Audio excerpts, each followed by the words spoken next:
Good evening and welcome to the North Georgia GMRS Regional Net. That is what we are, right? Sure We is are, yes. rotten static out there. It's okay. Real stations can come right over the static town. This is Atlanta 128. I'll check in properly once the net resumes. Let's try this again. Good evening and welcome to the North Georgia GMRS Regional Net. The most interesting net in two-way radio. Tonight we are live from Studio Vanguard and we're linked in with the following repeaters. Tonight we're linked in with Flagship, Fort Mountain, Buckhead, Toccoa, Watkinsville, Rome, Zebulon, Madonna, Noonan, Cades Cove, Columbus, Lookout Mountain, Chattanooga, White Oak Mountain, Mount Roosevelt, Ottawa, and Georgetown. This net takes place every Thursday evening at 7:30 p.m. I'd like to thank all of you who've made the North Georgia GMRS the most expansive and active GMRS network in the country. Your net control tonight is Atlanta 946, WQIR 514. My name is Justin. And Atlanta 1150, WRZV 748, Tony. And WSAL 368, Atlanta 263, Rogers. And WRWK 619, this is Dana. I think we have one more. We have one out more there. special guest. Hang on. Are you muted? Hang on. We'll find the right mouse, maybe. Well, Hang on. if we're hearing Dana, we should hear the other one. Yep. Well, All right, maybe not. Do you have a call sign to ID with? All right, we'll figure this out in a minute. Okay, because if she's not on the air, she doesn't need a call sign, right? Correct. Not Yeah. yet. All right. You're not. I'm on the air. All right. How about a call sign? I am WROB 245 Atlanta 849, and by relay Atlanta 848. Ernest is a co-pilot tonight. All right. Is he the co-pilot or is he the one that's actually driving? On the net, you can talk about your day's activities, radio equipment, or anything you think we'd like to hear about. This is a family-based network, so we encourage you to get your family involved. Guest check-ins are welcome from anyone with a valid FCC call sign. If you're checking in on YouTube, good luck getting into the roster. Yeah, we're a little short-handed. We'll do our best to get you logged in. We will make an effort to look at the YouTube chat. I don't even have YouTube pulled up over here, so I'll have to find a moment to do that. I'm going to skip down a little bit. Please include your FCC call sign on your YouTube check-ins, and if you have one, obviously you don't have to have one for YouTube. Include your first name in your general location for our log. Once the floor is open, it is permissible for RF users to address other members of the net by their name or tactical unit number. Your FCC call sign is only required when you sign in or when you sign out. Let me break.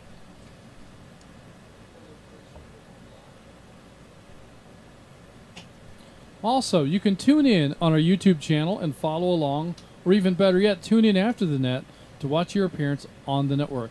You can hear just exactly how you sound to us right here in Studio Vanguard. Be sure to like and subscribe and leave a comment so we know you are watching. These interactions mean the most to help our channel grow. Tonight's topic is urgent and emergency communications. Let's see. We don't have a Julie's tips for tonight, but there was one that was posted about midweek on the Facebook page, and that was definitely a good one. We should probably do that more often. Remember what it was? Yeah. I didn't see it. I think it was radio etiquette. Ah. Yeah. New user. I don't remember exactly. I'd have to, somebody played it for me. I'd probably know. All right. So no Julie's tips, but I think we do have announcements. Do we have somebody ready to do? Do we have somebody ready for announcements? I don't know. Do we have somebody ready for announcements? Yes, sir. All right. Do we need to break I first? hear the applause. I hear the applause. I hear it too. All right, we'll take a break. We'll come right back for the announcements. All right, Pamela, you're up.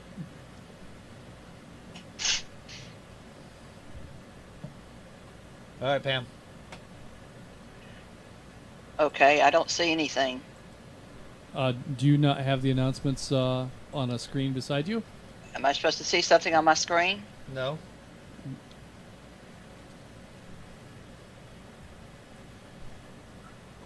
No, I don't have a way to feed that to you. You have to pull that up in a So separate you're going to have window. to pull that up like you normally right. pull it up in your email? We'll take a little break and we'll come back to the announcements here in just a moment when we work out some of these bugs. All right, while we're working Okay, on now- that, let's go ahead and see if there are any additional check-ins. Let's take check-ins from any repeater other than flagship. Net control standing by. It is WSIS 715, Chattanooga 51, Howard and Soddy Daisy, Tennessee. Check me in, check me out. Y'all have a good night.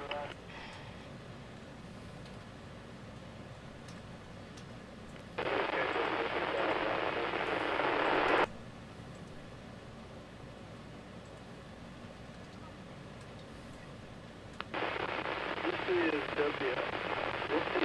WRER 451. I mean 530. Justin, I can read it from my. Quiet, please. 47C. Check me in and out. I missed that. I didn't hear you. Atlanta 284, WSFB 438, checking in and checking out. 384? 284.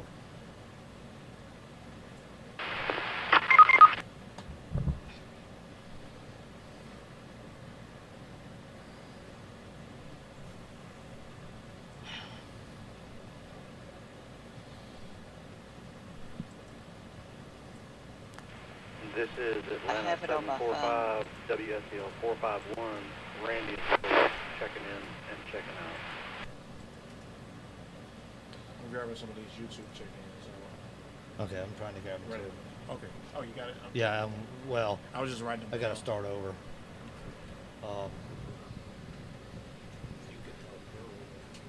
Come on.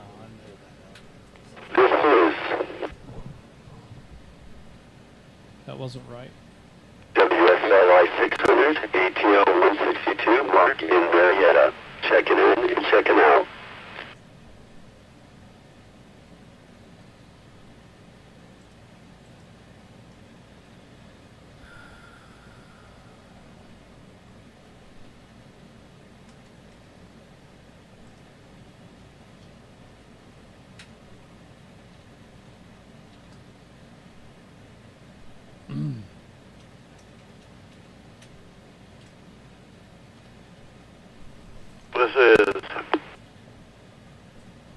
This is WSGS 735, Noonan 40, arrested in Palmetto, Georgia. Arrested? Haven't heard that name in a minute. Right. Nice.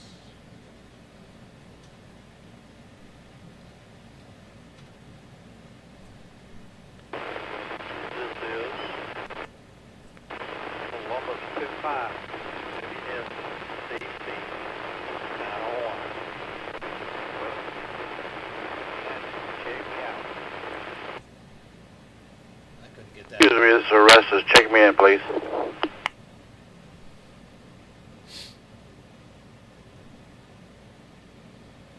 All right, we had some challenging check-ins here, but let me go ahead and acknowledge what we have. If I don't call you, then we missed your check-in for whatever reason. So I've got, I think we closed out with Atlanta 532 Tom and Flowery Branch, and this time around, first out of the gate was Chattanooga 51 Howard and Soddy Daisy. We've got you in and out. I think that low audio that I heard early in that round of check-ins might have been Columbus 25 Peter in West Point. I think I heard you come back again. And I've got a good carrier, but the audio is super low, Peter. So take a look at that. But like I said, the carrier was good. I think I heard Atlanta 284, Lawrence in Griffin. And then we got another one here. I heard a 45, but I didn't get enough of it to know who that was. So we didn't get a log on the one after Atlanta 284. We've got Atlanta 162, Mark in Marietta. I've got you marked as in and out. And Noonan 40, Orestes in Palmetto, I've got you marked as in. That's what I have at this time. Let's continue with check-ins from any repeater other than Flagship. This is Atlanta 245 WSHM 772. Ray checking in and out. Okay. Excellent, Ray. Okay. This is WRER 531 Gainesville 417, checking in, checking out. Okay.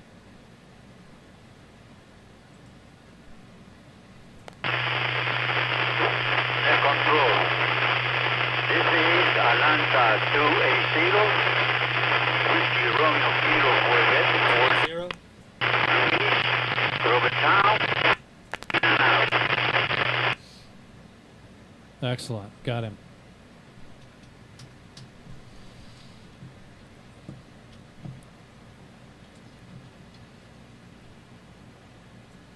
WSKJ 425, Rome 47, checking in, checking out. WSL 451, Randy in Sugar Hill, checking in and checking out.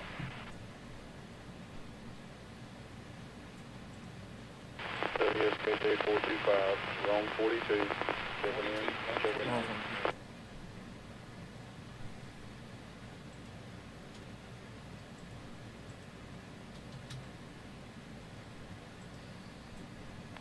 This is WSND 815, Atlanta 102, checking in, checking out on McDonald repeater.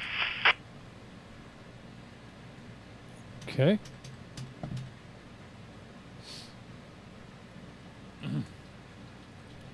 Man, we got a slew of them tonight. Yeah.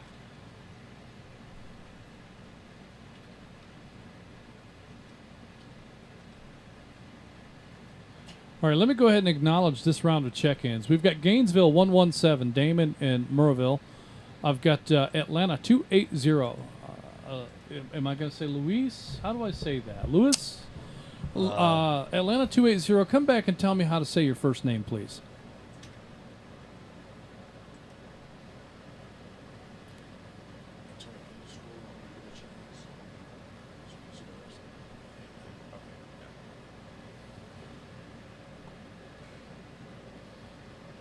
All right, I'm not hearing 280, but I do have you in the log. I hate to say your name improperly, so if at some point you can make contact and let me know how to say your name correctly, I would appreciate that. Next, we've got Rome 42. Thanks for coming back and giving that a couple of good hard tries there, Tristan. I appreciate that.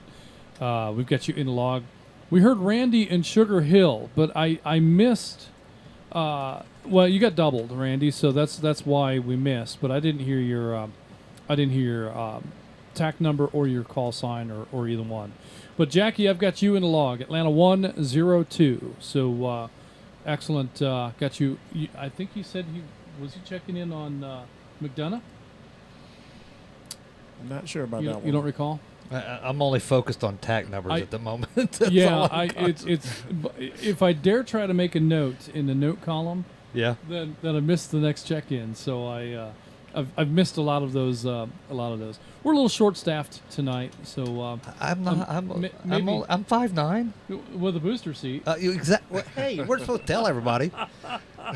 Jeez. So, but maybe next week we'll have taller staff, and we'll be able to. We'll be able to keep up with everything. But we're going to get it done one way or the other.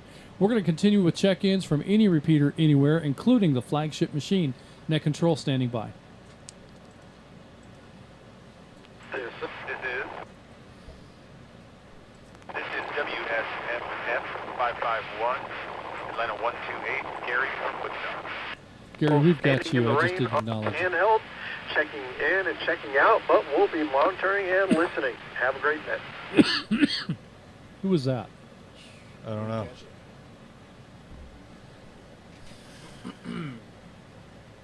I think he kind of doubled. This is Atlanta 128. I don't know if I got doubled or it came through net control.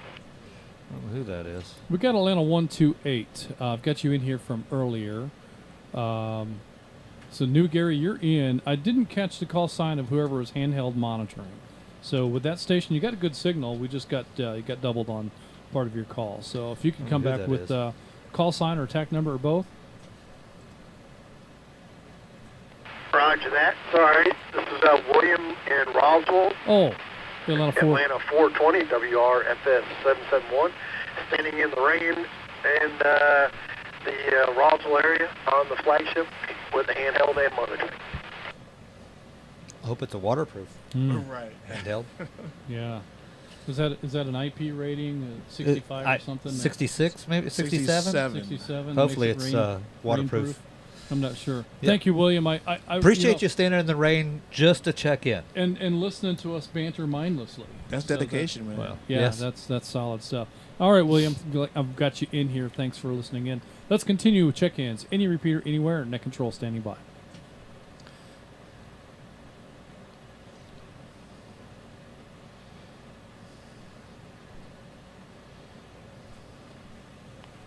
This is WRVG 415 Atlanta 11. John and Ken, please check me in for the night. Check me in and out for the night. I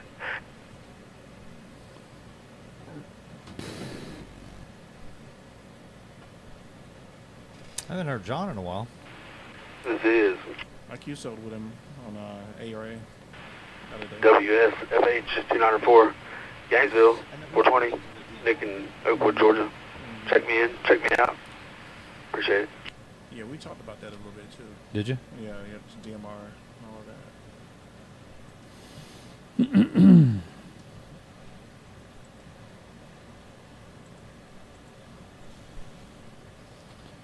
Atlanta 1402, WRKN 464, lifetime member 17.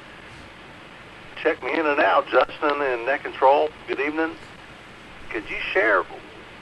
A lot of folks are wondering who is Jonathan Ryan. We've never heard of him, but we heard his name out there a little bit. Entertaining, but don't know who he is. WRKN 464, Atlanta 1402, back to Net Control.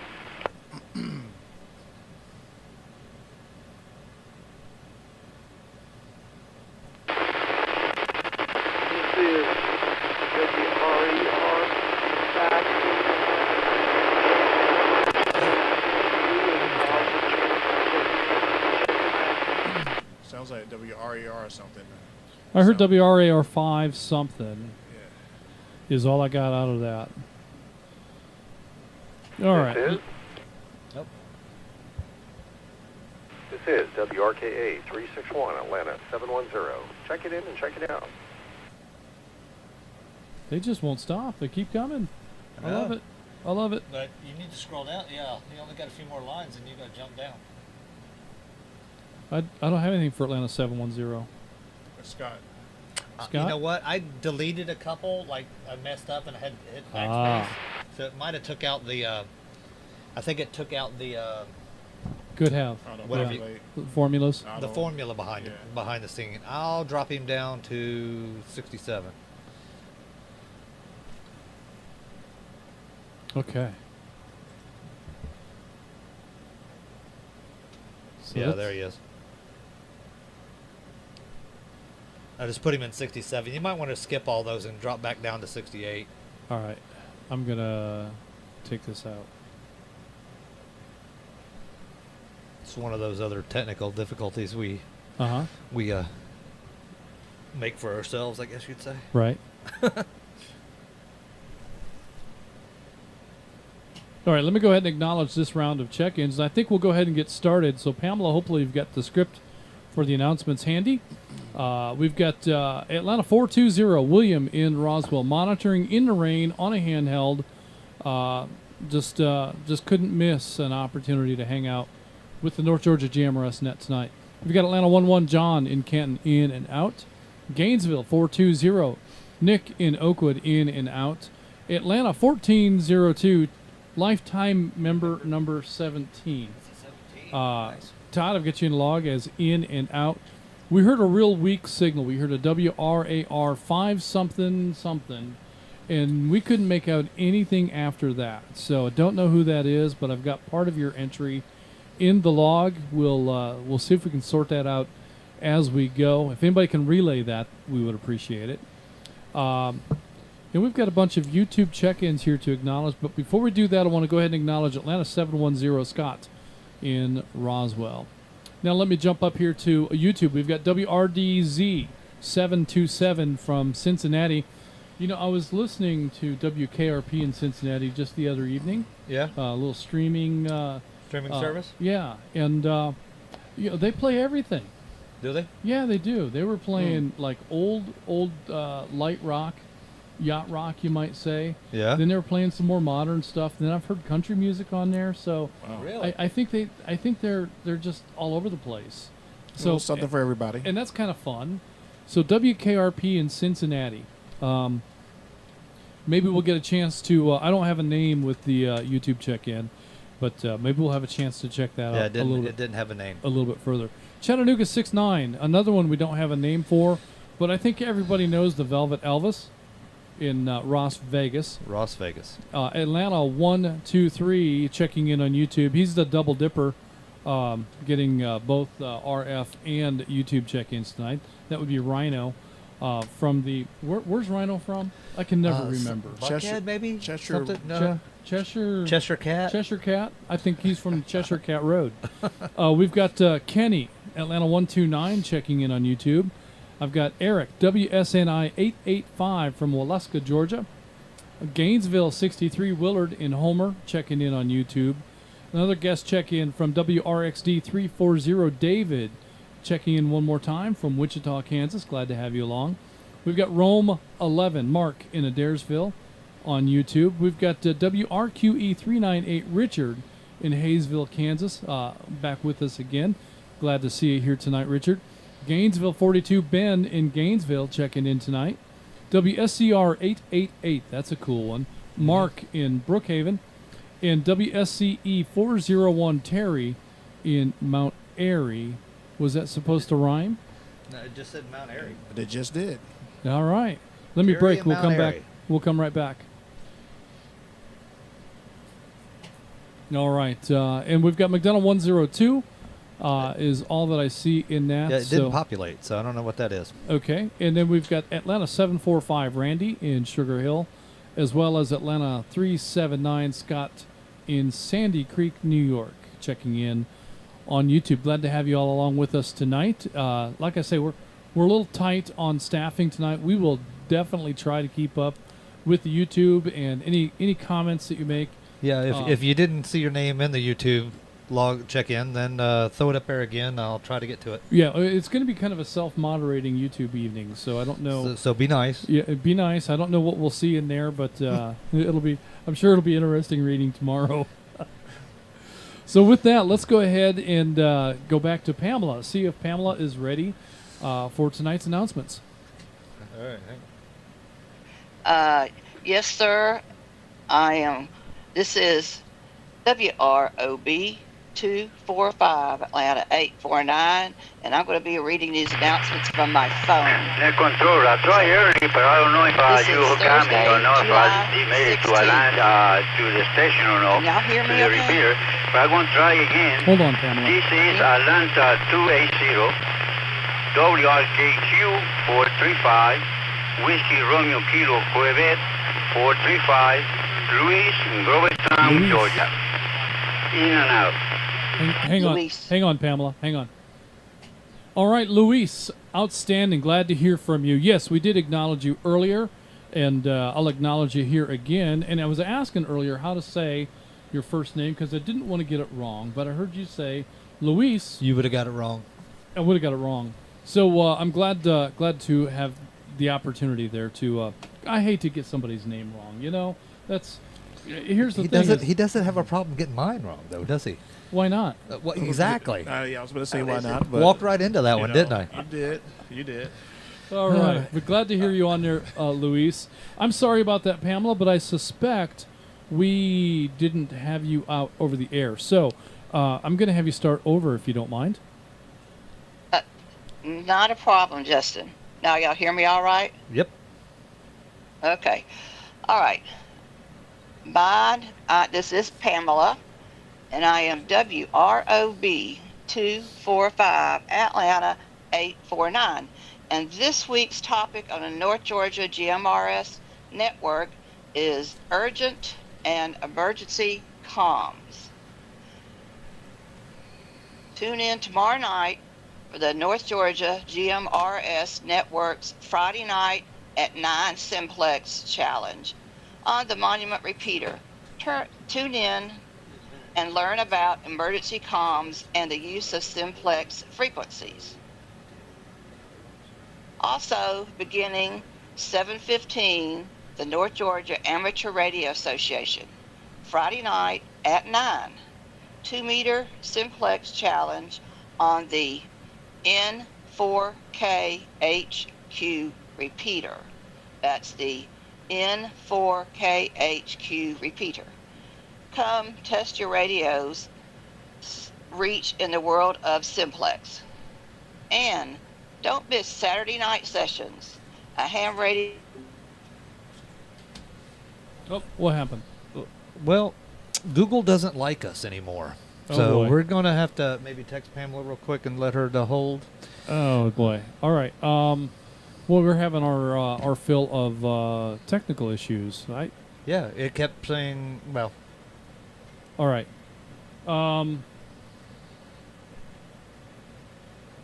Okay, so let's. I'm going to give Tony a chance to try to reconnect with Pamela and Dana, and then we'll resume the the announcements here in a minute. So we'll get this figured out eventually. And meanwhile, until Tony tells me that he's ready, I'm going to go ahead and we're going to move to the top of the roster, and we'll talk about urgent and emergency comms. So the basis of this whole conversation is really just about, there's a difference between emergency communications and urgent comms. And a lot of times, like, here's the deal. How many times have you wanted to come on and just check in with somebody and let them know that you've arrived, or that you've departed, or that you expect to be someplace in 15 minutes? And you go to grab the microphone and you listen for a moment and you realize there's a rag chewing session. You need to get the message out, and you hate to divert to texting someone, especially if you're trying to drive. So how do you get that urgent communication out while you're in the middle of a couple of guys that are rag chewing? And the way that you do that is that you just comment into that conversation. And hold on a second, guys. Do you mind if I just make this real quick call out to such and such and let her know that I'll be there in 20 minutes? Let me break. Which login has the premium? That might be our problem. Which login? I think it's going to be the GMRS. Yeah. So the... Okay. Yeah, the North Georgia GMRS login. If it's logged in under me personally, then it is. Yeah, then that might be why we're not getting the juice. Okay. All right, so back to emergency and urgent comms. So if you're trying to make that urgent call, that's one reason why it's so important that when we are engaged in a rag chew that we take a pause in between calls and avoid quick keying. Now that's something that I personally struggle with. I've got a bad habit of grabbing that key the very moment I hear the frequency open up. And the problem with that is that when you do that, you negate the possibility of somebody being able to come in with an urgent message. And it makes it much more difficult for others to join the conversation and for urgent communications to happen. So we want to be sure that we allow for a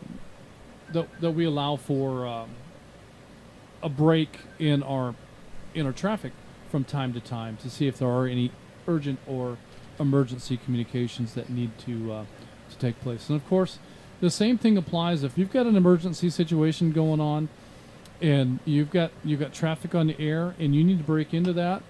The same method can come into play. You need to wait for an opportunity between calls and say comment, and when they hand over the air, let them know that you've got an emergency that you need to get handled. If one of the people that are rag chewing are one of our ESN net controllers, they'll know exactly what to do, and they will handle that emergency traffic, and you'll be able to conduct that emergency traffic right there on the spot. If you're not an ESN net controller and someone calls with an emergency message, I'd like for our membership to call out for an ESN member to take that traffic. The big part of the reason I want ESN members only to handle emergency traffic is because we've equipped them with the tools to be able to access non-emergency 911 centers all throughout the state and throughout many of the counties of our surrounding states. So we have this information. We have a directory available where we can reach out and find the right emergency services for you. For instance, if you're in Coweta County and you're experiencing an emergency situation, you're on the side of the road and your vehicle's on fire and you need some help. If you call out to me on the radio and I answer, if I dial 911, I'm going to reach the Cherokee County 911 center. And they may or may not be able to access the 911 center in Coweta County. I may need to call the Coweta County 911 center directly in order to get you the best help. And that's why we want our ESN network operators to do most of those kind of calls. So let me break.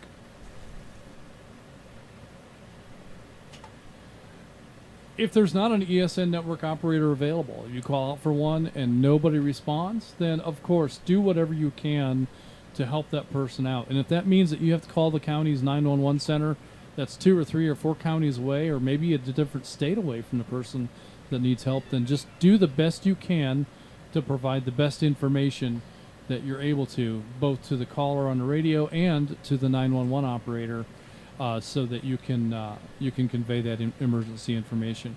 You may need to hold your phone in such a way that the 911 operator can hear the radio traffic, so that they can hear firsthand what you're hearing and be able to understand the nature of the emergency.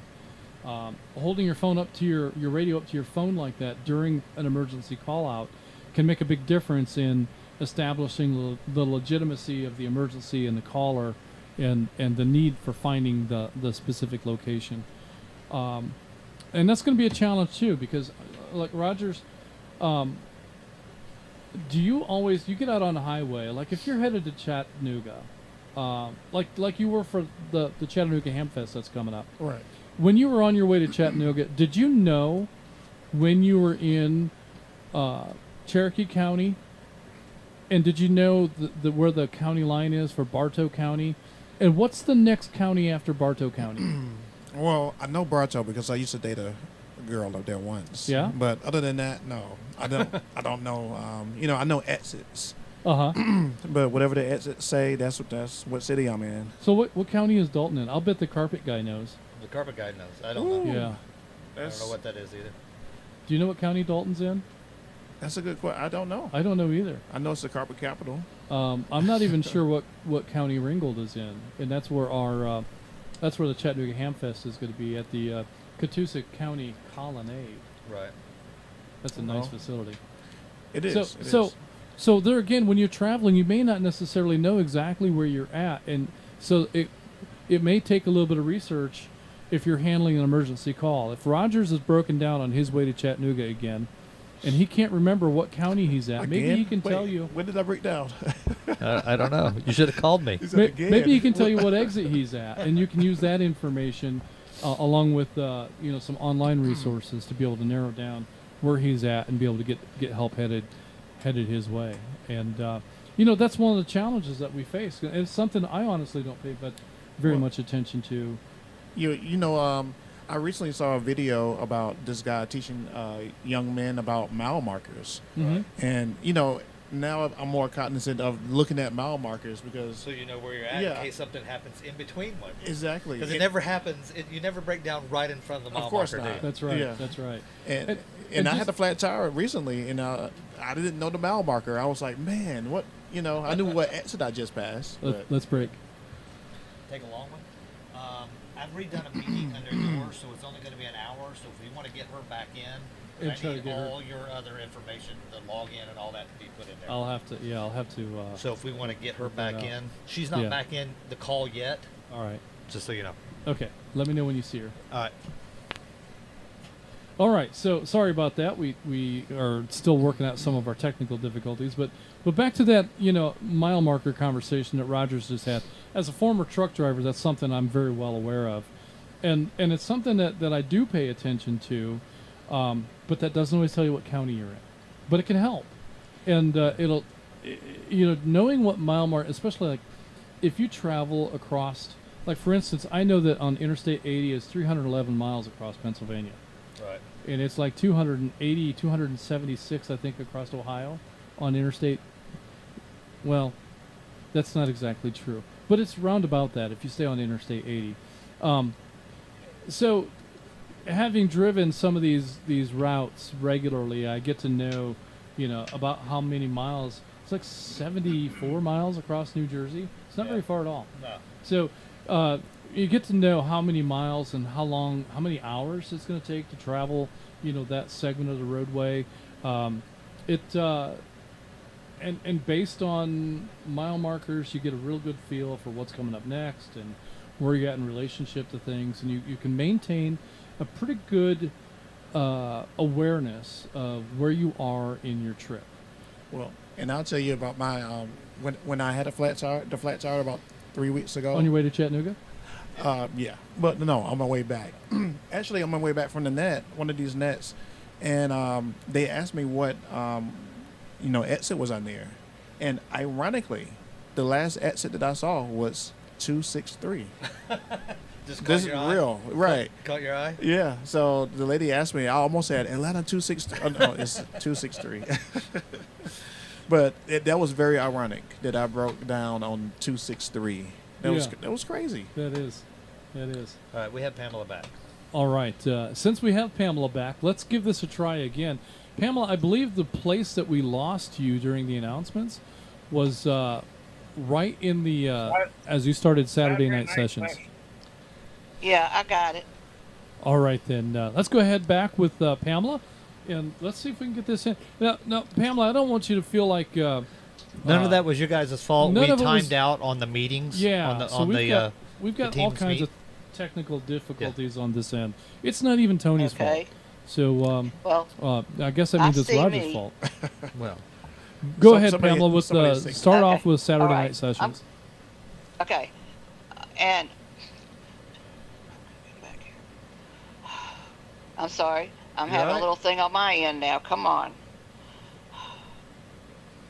All right, now, okay. And don't miss Saturday night sessions, a ham radio talk group with your host, the effervescent Dana, as he talks about this week. We will try our luck at simplex 70 centimeter style. Frequencies we will try are posted on our Facebook page, so folks can pre-program if necessary. So tune in this Saturday at 7 p.m. on any NGARA network repeater. I'll get those letters eventually, okay? Okay, here's the part about Pamela, let's take a break. Yeah, break. Go ahead, Pamela. All right. Okay, here's the part about food and gatherings, my favorite part. The good stuff we've been waiting for. Pay attention, grab a pencil, and put these on your calendar if you're interested.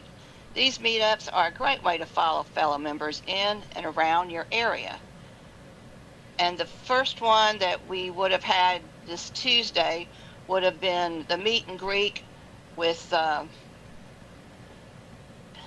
Ed.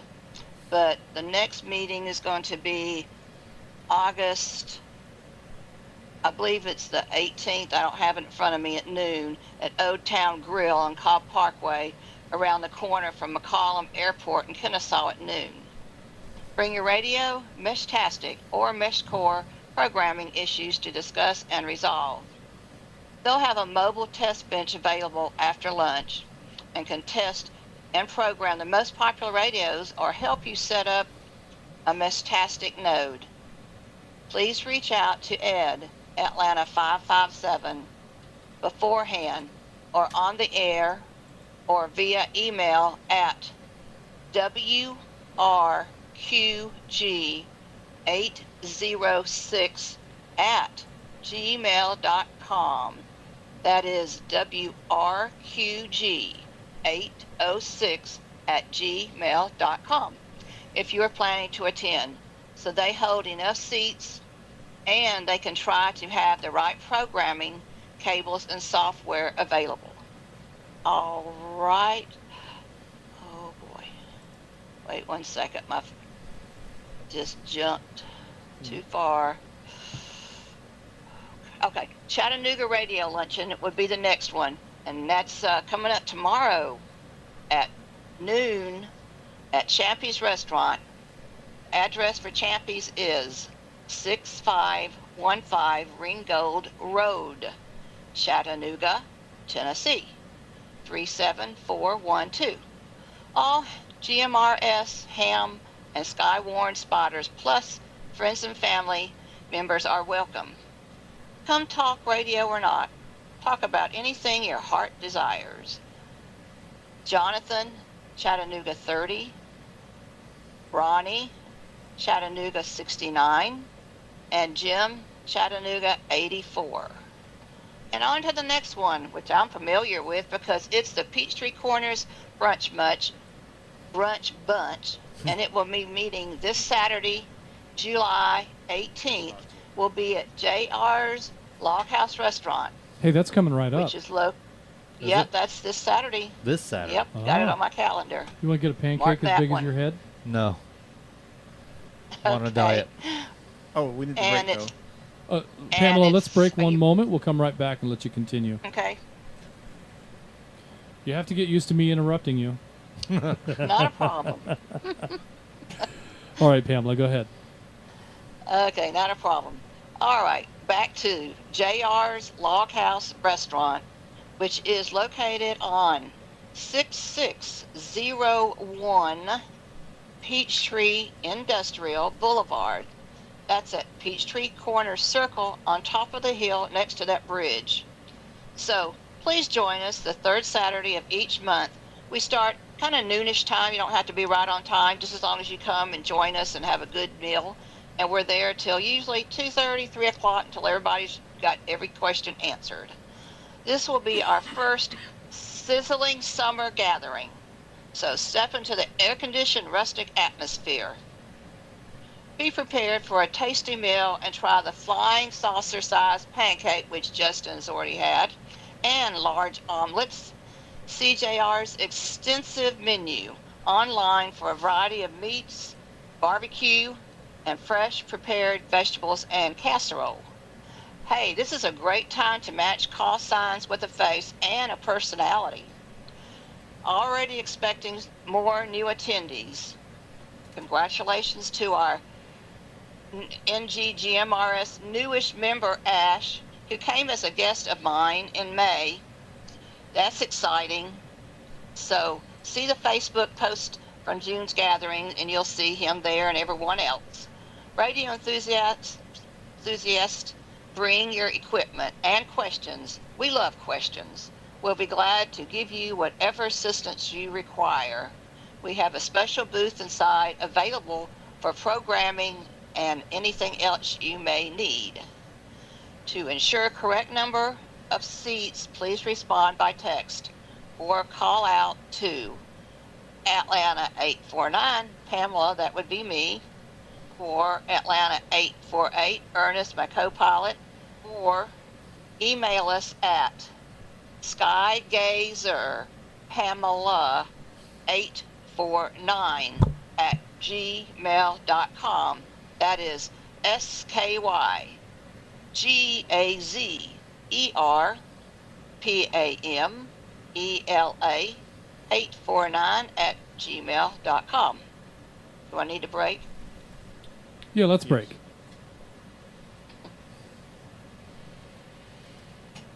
Okay, go ahead. All right, next up is the Northeast. I'm sorry, my script jumped on me here. Oh, the next Northeast Crew Lunch will be held on Wednesday, July 29th at our usual location, which is Rooster's Cafe in Dahlonega. Great place to go. I've already been there. We usually meet up around 11 o'clock. We always welcome any GMRS operators and ham operators and anyone interested in two-way radio. It's always a good time with some good people and good food, yes sirree. We hope to see you there. For info, contact the bubbly Bobby, Atlanta 403, and the Mr. Gentle Joe, GVL, Gainesville 44. That was Atlanta 403, Bobby and Joe, Gainesville 44, guys. Okay. The next, do you need a break? Yeah, we'll take a quick break. All right. Real quick over these coming up ham fests. We don't need a lot of detail. Yeah, just date and where it's at, maybe. Yep. Okay. All right. The 18th, which is this Saturday, there will be one at McMinn County ARC Ham Fest, which is in Athens. Okay. And the next one will be the Ham Fest WCARS Ham Fest, July 25th, and that's in Waynesville, North Carolina. And the next one will be the Stone Mountain Ham Fest, and that one I believe is the 30th and the 31st, because I don't have it on here on my It's the next page down. So the Ham Fest, the Chattanooga Ham Fest is going to be Friday and Saturday, the 16th and 17th. It'll be Friday from noon to 6 and Saturday from 8 in the morning until 3 p.m. And then Stone Mountain is following that model. And I don't know what the hours are for Stone Mountain, but it's going to be October, October 30th and 31st. The website's saying from 1 to 5:30 on Friday and 8 to 2 on Saturday. Yeah, and for whatever reason, I've got the wrong dates up there again. Do you? Yeah. Okay. So, yeah, right. that's not those dates. We'll get rid October of that. 30th and 31st. All right. So that's what's coming up for Hamfest. Put those dates on your calendar, especially Chattanooga and the Stone Mountain. Those are dates that North Georgia GMRS, North Georgia ARA will be there. Vanguard will be there. And it'll be an opportunity to meet some of the leadership of North Georgia GMRS and hang out with a lot of North Georgia people and be able to put call signs and TAC numbers, faces together, and get to know one another. So it's always great to hang out with people and visit with lots of the members at these events. So very good. Thank you, Pamela, for the announcements this evening. And so let's go back and continue our conversation about urgent and emergency communications. So, you know, there may be circumstances, Tony, where you need to get a hold of Shauna. Correct. Did I get it right? Yes. I think she's listening too. So I was practicing. You were practicing in your head? Practicing in my head. You thought about it, didn't you? Yeah. So she's probably got it muted anyway. Yeah, that would make the most sense. But there may be instances where you need to just call out and say, hey, Yep. I'm an hour away, or I'm 10 minutes away, or find out, you know, how much longer do I have before dinner? Yep. And so these are time-sensitive things. I can't wait 20 minutes for a couple of guys to finish their rag chew. Right. This is a conversation that kind of needs to happen within the next couple of minutes if it's going to happen at all. So that would be an urgent communication. And, of course, emergency communications are very different, and I think we all understand. If you've got, you know, property or life at risk, that's an emergency. A flat tire on the side of the road, that puts your property at risk. You know, when you're stopped on the side of the road, man, the last thing we want is for somebody to hit the car. Right. And now you've turned a minor problem into a major one, and one where you just needed a tire changed to now you need a car changed. Let's break. So risk of property. She doesn't have it muted. Certainly qualifies as an emergency. Well, at least I got her name right this time. You did. All right. That's all. That's what I was going for. I just want to make sure you scored points. All right, then. So let's go to the top of the roster and see if anybody has any comments about urgent or emergency communications. Have you seen the roster? Do you know the roster is like, I'm very impressed with the roster tonight. It is. There's a lot there. There's a lot there. Yeah, I don't know how that happened. Do you know who's on the top? What would be really impressive about tonight's roster would be if we'd collected all of the in and outs. Like, for instance, Chattanooga 30 is probably out. Yes, but, I think he is. But we're going to call on Jonathan, see if he has any comments about urgent or emergency communications.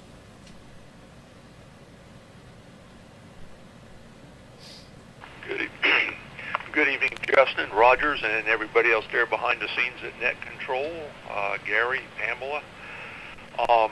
And just for the record, this is WRVR 303. I'm Chattanooga 30. We're not playing any records. My That's a name different is radio Jonathan show. Ryan. That's JONATHANRAN. As our unidentified guest played over the radio, if you look up my call sign on the FCC database, you can find where I live. I won't bore you with the details. And then with some Googling, you can find out where people work. Isn't he clever? Just such a clever little child. There is an element to that. And, you know, I had a hard time trying to decide whether I was flattered or offended by being doxxed over the air. And quite frankly, Ryan, I think I'm flattered by it. Yeah. Why would I be upset over somebody revealing information that's Public record? pretty easy to find? So you know, attaboy. Hey, thanks for the recognition and the acknowledgement. That's pretty cool stuff. Go ahead, Ryan. Jonathan. What, Ryan? That's the trouble. You got two first names. And since Todd Atlanta 1402 was asking, Todd, I've been a member of NGGMRS for going on about 3 years now. I'm fairly active up here in the Chattanooga region with the Skywarn program. Do a lot of ham radio stuff, Red Cross volunteering, which got me into the amateur side. And I'll be at lunch, the Chattanooga region lunch tomorrow at noon at Champy's Restaurant in Ringgold.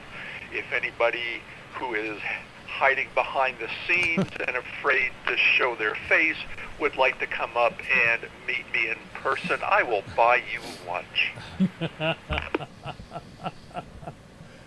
Well, man, that kind of makes me wish I was a free hater meal. so I could get a free lunch. I know. Everybody, who wouldn't want a free meal? I like it. That's fantastic.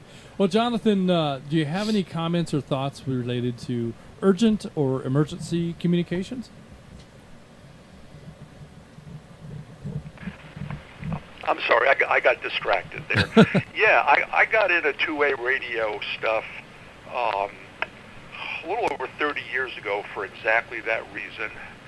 I worked in forestry, worked in very, very remote areas of northern Maine, where we were routinely 3 to 4 hour drive one way from the nearest services, facilities, phone service, or anything like that.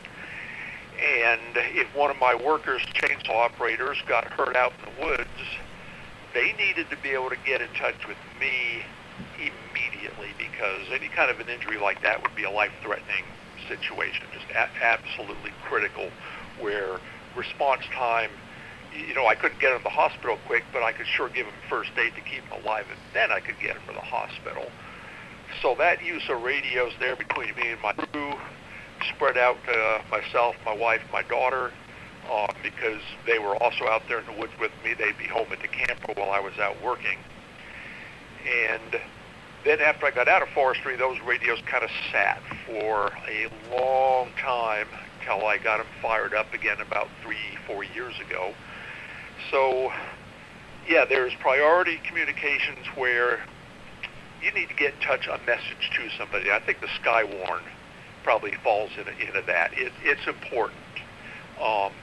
If it's life and death, then maybe I need to hang up the radio and call 911 or call the weather service directly for the Skywarn. But that's important. You know, if I spot a tornado or floods or something like that, I need to be able to relay that immediately. I don't need to wait 5 minutes for a conversation to finish. Urgent or priority stuff is a whole nother story, Break. Now, if we're talking a grid-down social chaos scenario, I'm going to be monitoring, but I'm not going to answer unless I know you. And if I do know you, I'm definitely not going to call out on the radio something like, "Hey, Jim, this is Jonathan. I got an extra 5 gallons of gas if you want to swap it for 2 pounds of flour and 3 pounds of sugar." Right. I'm not going to give that kind of information away, but I might say, "Hey, Joe, this is Jonathan. You got time to, got time to meet somewhere this afternoon," and discreetly choose a meeting place that we can both know without giving our actual location away. Then there'd be something like if we got hit by Hurricane Helene, where it's just routine, day-to-day stuff that we take for granted. That's why I'm here on NGGMRS. It's going to be for that routine, day-to-day stuff when nothing else works. Back to you guys. That's a great point, Jonathan. Yeah. And I'll tell you, it's that everyday, day-to-day stuff that helps us to build relationships and have an understanding of what resources are about and who might be able to provide or assist or, just in general, building these relationships helps us to have a network of resources so that when something does happen, we have some options. And it may be a bartering situation because, let's face it, if you've made no preparations whatsoever and you have no resources and you have no skills or talents to offer, then you really aren't a lot of value to anyone in a situation like that. So if you don't have any skills or talents, then maybe your skill or talent should be acquiring resources so that you have something that you can barter with and trade with. But I think that's one thing that radio does for us is it allows us to establish some of those resources and some of those relationships so that when something does happen, because as Jonathan had pointed out, we hear somebody, we're in a grid down situation, and you hear somebody calling out over the air. Mm-hmm. Man, is that somebody setting a trap? Right. Is that person truly in distress, or is that a game being played? And so I would be very reluctant, very cautious about answering a radio call if we're in a grid down situation, if it's coming from someone I don't know. But if it's coming from Tony or Rogers or somebody that's in my inner circle, I'm probably going to be pretty quick to respond. What can I do to help? What do you need? What resources? What can I offer that you can make use of? That's where Dana's Friday night at 9, or actually at 8, Simplex Challenge comes into play. So you start to learn and know your voices of people that are really close to you. Yeah, and I think there's a lot of tremendous value in knowing who your Simplex neighbors are, because those are going to be your first line of resources we get into a grid down situation. So there's tremendous value in participating in a Friday night at 9 activities. And even if you're not a ham, I would encourage you to tune in and see how many hams are in your proximity for the same reasons, because a lot of the hams that you're going to hear in the Friday night at 9 activities are also members of North Georgia GMRS. So there's a high probability that you'll be able to make contact either in GMRS or in amateur radio. So, Dana, were you going to say something? No, I was just going to agree with you that it's what is my tagline? Practice the plan. And every single Friday night for almost 4 years now, we've been doing that exact thing. And it's just knee-jerk preparation for a grid-down situation. So. Yep, that's good stuff. Why does it say Justin up there? I don't know. I tried to put them in, and then it's just stuck up there now. No, it's stuck. So you're going to be full screen on you for the rest of the show. Trying to have your call sign in there, then it just won't leave. All right. Well, I suppose we just need to have a night full of glitches and get it out of the system so that the next time we invite Pamela on, it'll go smoothly. So, well, good stuff. And back to Jonathan's comments. Let's break. Oh yeah, let's break. These are situations that we should be preparing for today, and a lot of us have gotten into two-way radio because of various circumstances where we've been concerned that conventional communications might not be there for us in a time of need. So grid down kind of situations automatically lend themselves to now every call is kind of an urgent call. When we get into grid down stuff, I don't think you'll hear a lot of rag chewing on the air. No, I don't think so. We're going to save some batteries and just keep quiet and listen. Yeah, we'll be listening for those calls. We'll be listening for information. And we'll be listening to figure out who's doing what and where. Right. And that will be the biggest part of it. And if you don't want people to know what you're doing and where you're doing it, then we need to be careful about our communications. And like Jonathan had said, instead of saying that we're going to meet at the Walmart on Bells Ferry, we might not talk about the Walmart on Bells Ferry. We might talk about the red and black gas station that's next to it. Right. We might talk about things of that nature so that we can still be able to communicate effectively without being too informative to those that might be. Could use WODA. WODA, yeah. And Walmart's there's something else. There's something to be said, if I might interject, that in a grid down situation where we don't have the luxury of repeaters, I hope everybody knows where to go, and that's to the various frequencies, national call frequency. That's where, help is going to be rendered and people will answer if you are truly in need. Yep, it's something to be aware of and maybe to make note of. Maybe even put a little piece of paper under the battery in your radio so that you have quick access to some of those frequencies if you don't have them programmed in, and then that way you'll have some reminders. The 333 plan is something that our rabbit hole friends have often talked about. Mm-hmm. So that's come on the air and monitor for 3 minutes every 3 hours. I'm going to sleep, so I'm not going to be on every 3 hours, but for the hours that I'm awake, 9, noon, and 3, 6, maybe 9 again, probably, maybe not. Coming on and monitoring for a few minutes during that time seems perfectly reasonable.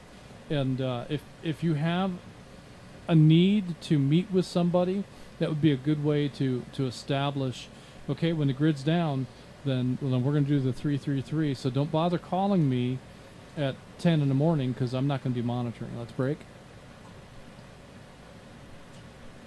But if you've got that relationship established and that understanding with your radio neighbors, then we can all save on our batteries, and we can make more effective use of our tools and the electricity that we do collect, whether it be solar or generator, or even if the commercial power is still available but everything else is wiped out.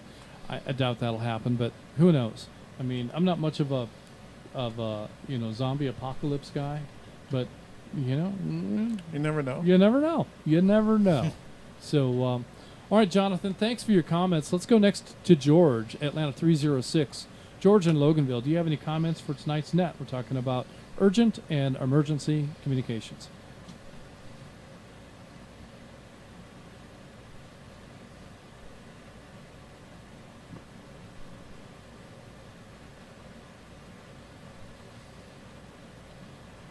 All right, George is usually in and out, so I'm going to go ahead and mark him that way and continue on. Next on the roster, we have Atlanta 179, Bradley in Canton. Bradley, welcome back. And do you have any comments for tonight's net? I just wanted to say, hey, everybody, glad to be back. You guys are doing a wonderful job, sounding great, and information you guys are providing is awesome. Thank you for all that you do, and it's good to see some familiar faces and hear all those wonderful voices that I missed. All right. Well, thanks for those comments, and appreciate the sentiment.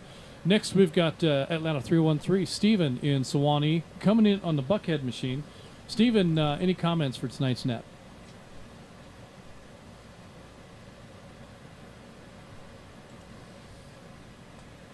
Okay, it gets out to Sewanee. That's pretty good.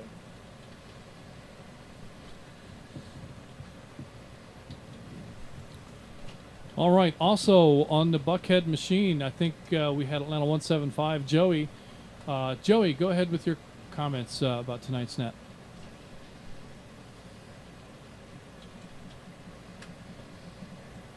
Atlanta 175. 175? Atlanta 175 Joey. Yeah, we're talking about urgent and emergency comms. Do you have any comments for the net?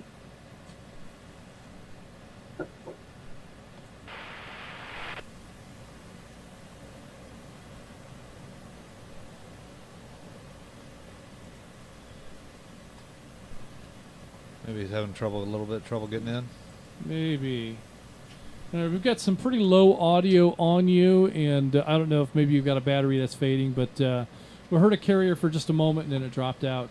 Joey, I'm going to show you his in and out tonight, and we're going to keep on moving. If you want to try to get back in, before we close the program tonight, we're going to take one last round of check-ins, and we'll ask for any questions or comments. That would be your opportunity to jump back in.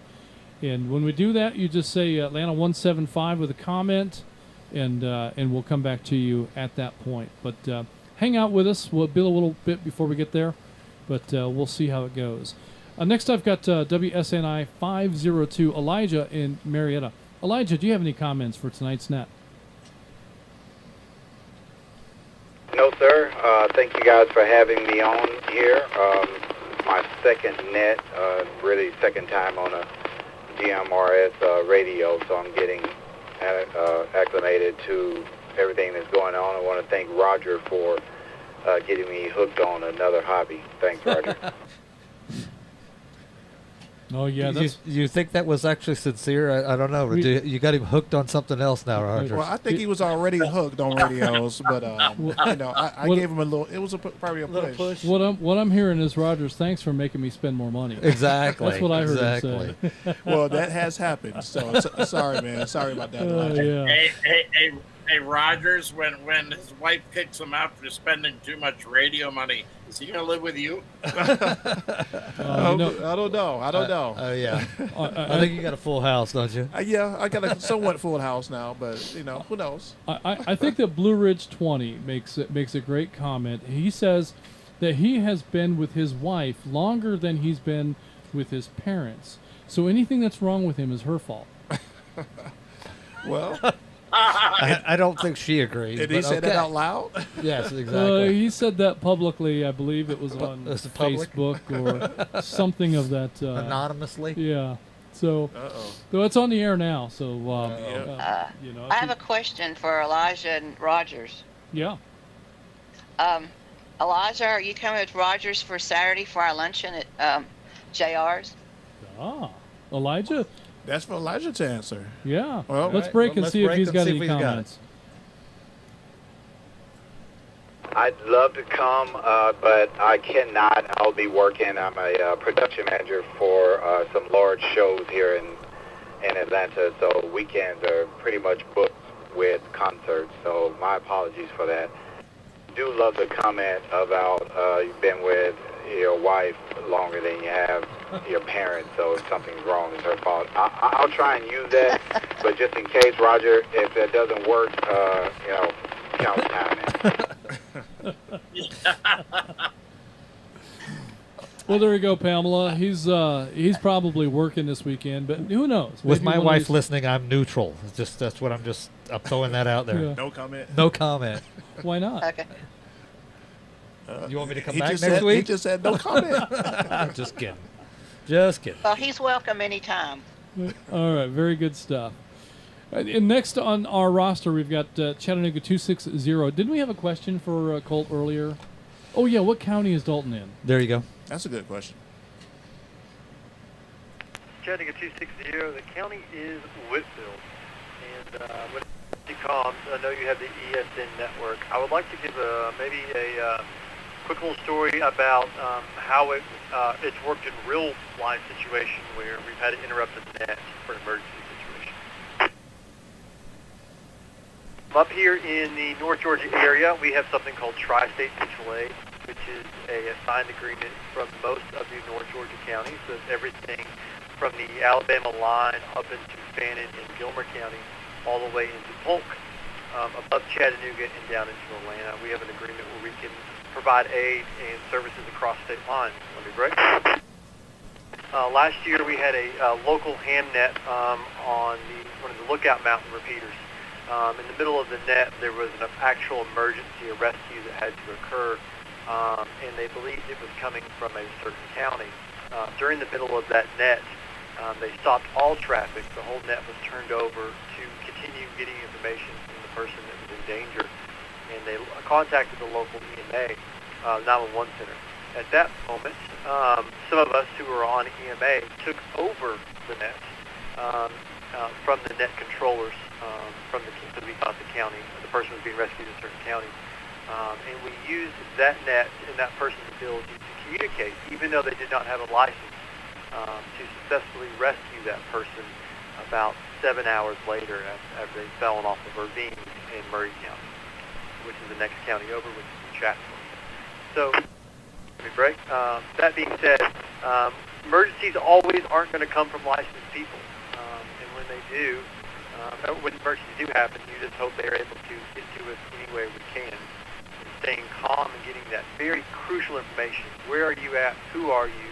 How can we get a hold of you other means? How are you in danger? And keeping them on the line until we get them. This is Chattanooga 260, WSTM 494. Back to you, Net Control. Well, and that's how it always plays out in the movies too, right? Whenever you see Yeah. whenever you see a ham radio being used in the movies, it's always some great big clunky old school base station, oftentimes with vacuum tubes that are glowing, and a person without a license calling out for help for one thing or another, and Right. Or automatically picking up a handheld they see laying down and immediately get the police on the phone. Right. Yeah. Inside of a building. Yeah. Yeah, it's pretty amazing how that works out, but it seems like it always does. And that's also, as Colt pointed out, you never know when the emergency is going to happen, and just because you've got a net going on, hey, this conversation can be stopped at any point in time, because if there's something more important that has to be handled, we're going to get out of the way and get it handled. So that's just the way it should be, and I would expect in any circumstance that we would... And be mindful on your, quick keying. A lot of people don't realize they do it sometimes with repeaters.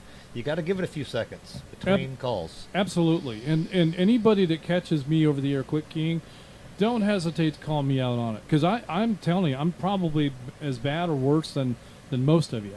And it is a problem, and it does create that circumstance where somebody's trying to get in and interject an urgent communication where it can't be done. And that is problematic, and it kind of goes against the purpose of what we're into two-way radio for. Right. At least a lot of us. A lot of us are, not everybody, but a lot of us are here because we want an alternative to being able to pick up the cell. And the cell should be, a backup of sorts. So good stuff. All right, Colt, thanks for your comments tonight. Next, we've got Atlanta 1126, Joseph. I'm not sure if he's in or out, but I'm going to call on him anyway. Joseph, any comments for tonight's net?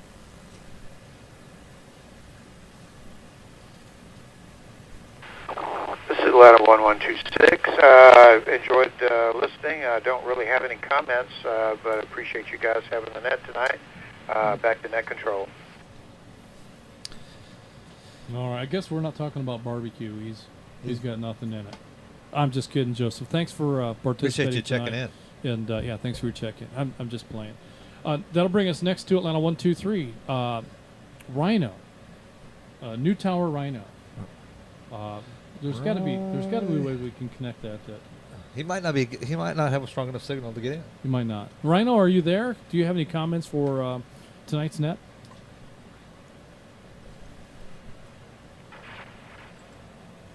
This is WSJL 977 Atlanta 123 Rhino on Cheshire Bridge Road.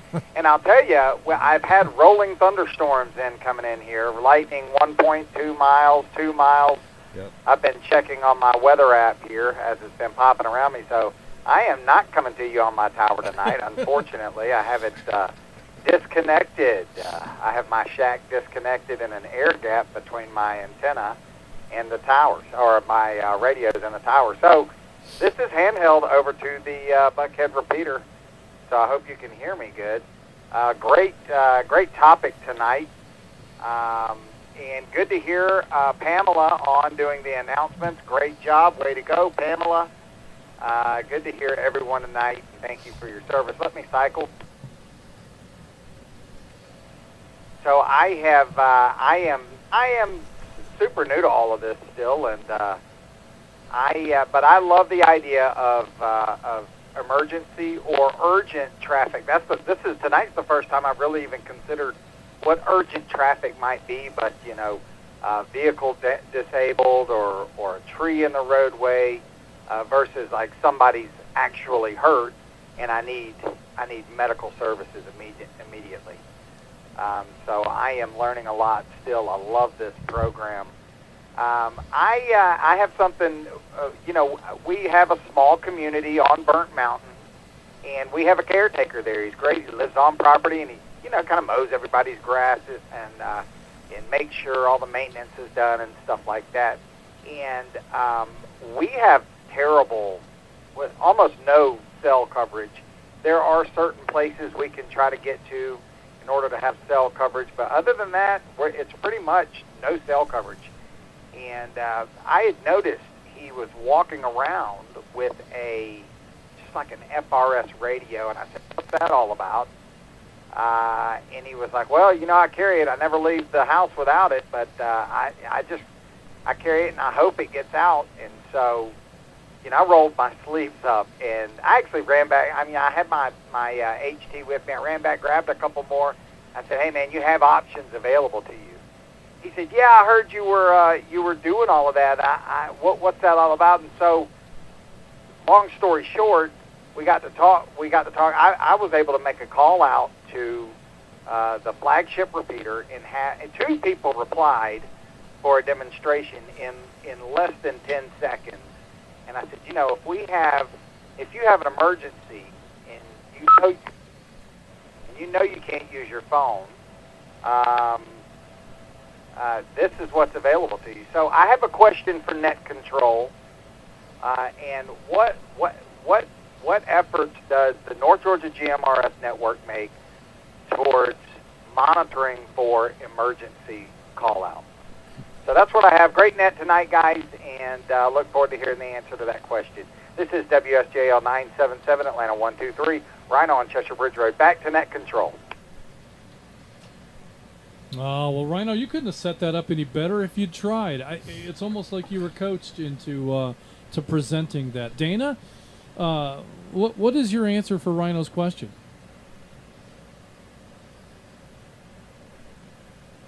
Did Dana fall out of his chair? No.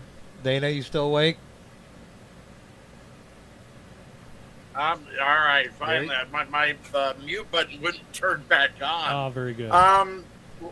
Well, naturally, we have a well-documented program called the ESN, the Emergency Standby Net.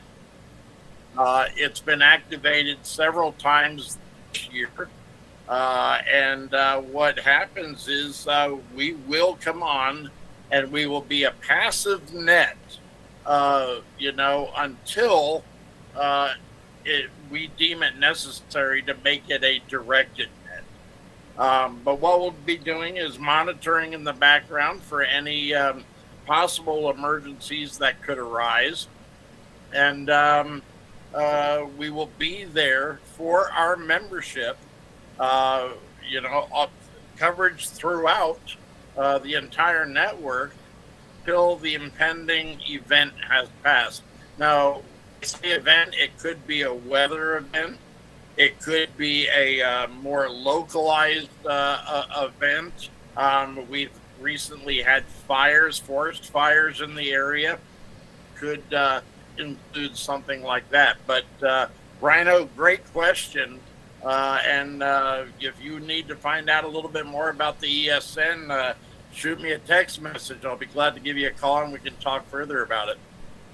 But yeah, as Dana is saying, the ESN, the Emergency Standby Net, is one that when we activate that net, a net control operator will come on the air and he will announce that he's activating the ESN, and that's it. All that is to say that, hey, we're here and we are monitoring.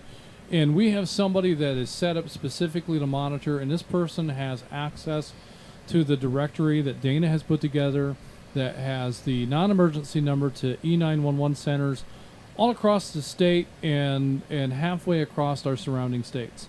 So we've got a book. In fact, mine's right back here, underneath all that stuff. But that directory has contact information for many county agencies, and so if I know where you're at, I can get you some help. Right. I'm not necessarily monitoring the ESN. Dana may or may not be monitoring. We have a number of volunteers. What do we have, Dana? About a dozen people? Yes, sir. About a dozen, right on the nose. So, always, and I will add, we're always looking for more. Yes. Let's break. So with that in mind, when the ESN network comes on, it doesn't mean that you have to stop with your rag chew. It doesn't mean that you can't continue on with whatever activity you are already engaged in. We want for those conversations to continue.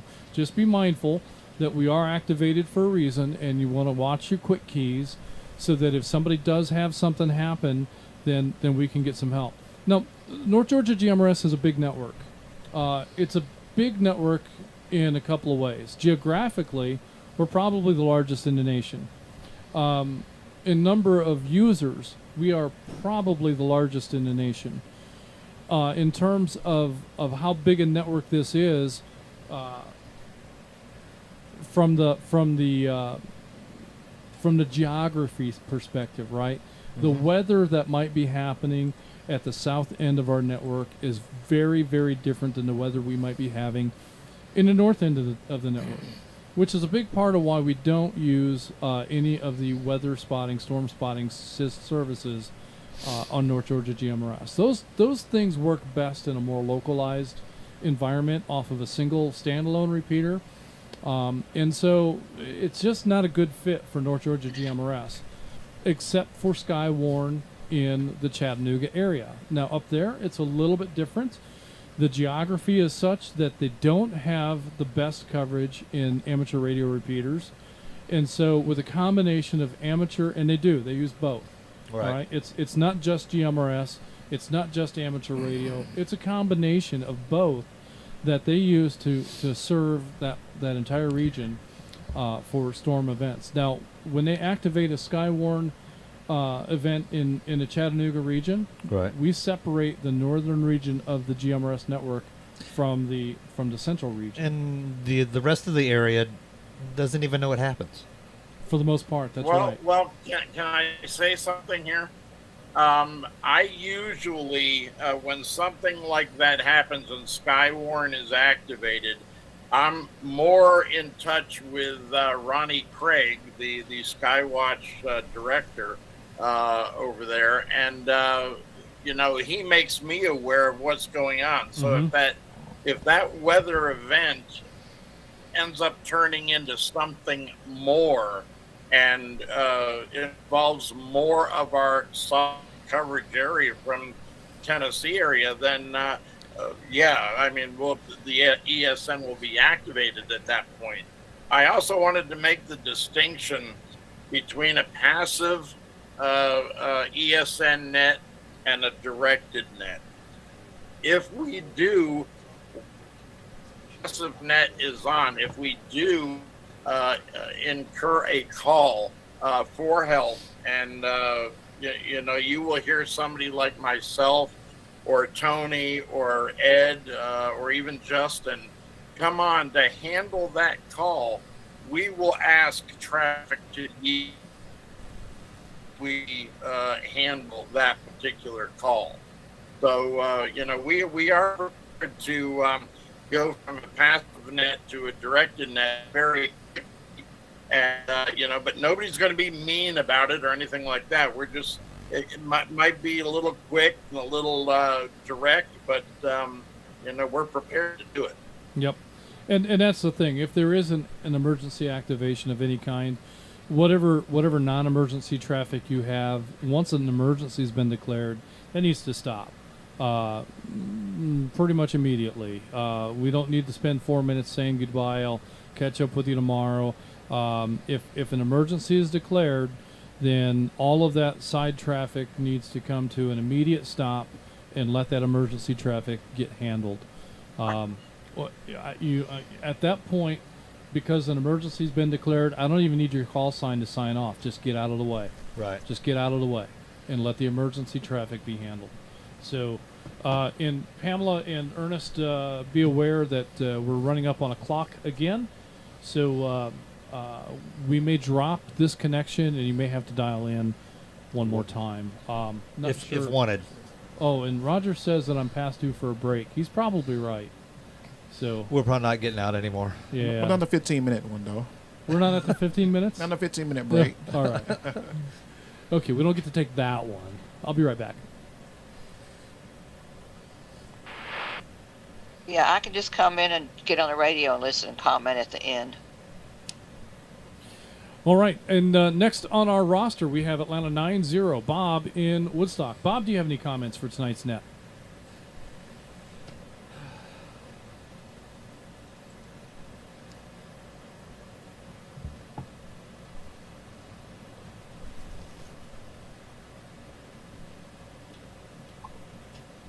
All right, not hearing anything from Bob. I'm going to show him as in and out, and we're going to continue on with the roster.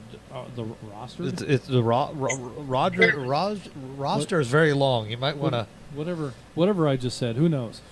Next on our list, we have CW57 operator Bruce. He said he was checking in, but he's usually in and out. Yeah. Operator Bruce, are you with us tonight? Do you have any comments about urgent or emergency communications?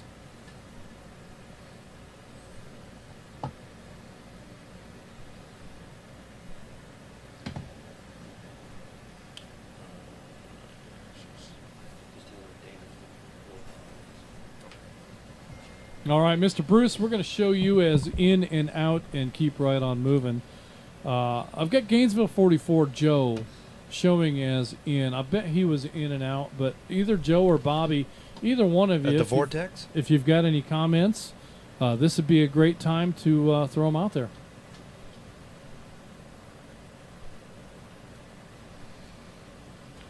Gainesville 44. Joe, we're talking about urgent and emergency communications. Do you have any comments for tonight's net? Yes, sir. Pretty much if I was on the radio and there was conversation going on, urgent-wise, I would wait for a pause and just come in with a comment, wait to be acknowledged. Emergence, I'd probably come on with emergency traffic.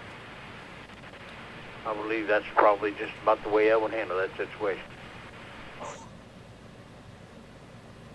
Yeah, and I think that's the right approach, and I think that most people would do that, and so the challenge comes if you're in the middle of a rag chew or an in-depth conversation about mayonnaise, or if you're don't start the mayonnaise thing again. If you're debating the quality and consistency of Jif peanut butter versus Skippy. These are important conversations that should be fully hashed out. But if somebody has an emergency going on, those conversations really do need to stop so that we can handle the emergency. Because you can come back to the radio tomorrow. The emergency will be passed, and then we can get back to all things that we love about radio. And hopefully whatever the emergency situation was is handled and everybody is A-okay. But yeah, you're right. I mean, that's comment your way into an ongoing conversation, and declare an emergency right on the air as soon as you hear a break, or maybe even try to key up over them. Sometimes, and maybe you've noticed this even tonight, somebody might be on the air speaking, and a lot of times you can key up, and if your signal is stronger, you'll defeat them into the repeater. In some cases, so you may be able to get your traffic out on top of the conversation that's going on. It's always worth a try, especially if you're dealing with an emergency. So don't feel like you absolutely have to wait for them to break. go ahead and throw that. Hey, emergency, emergency. Hey.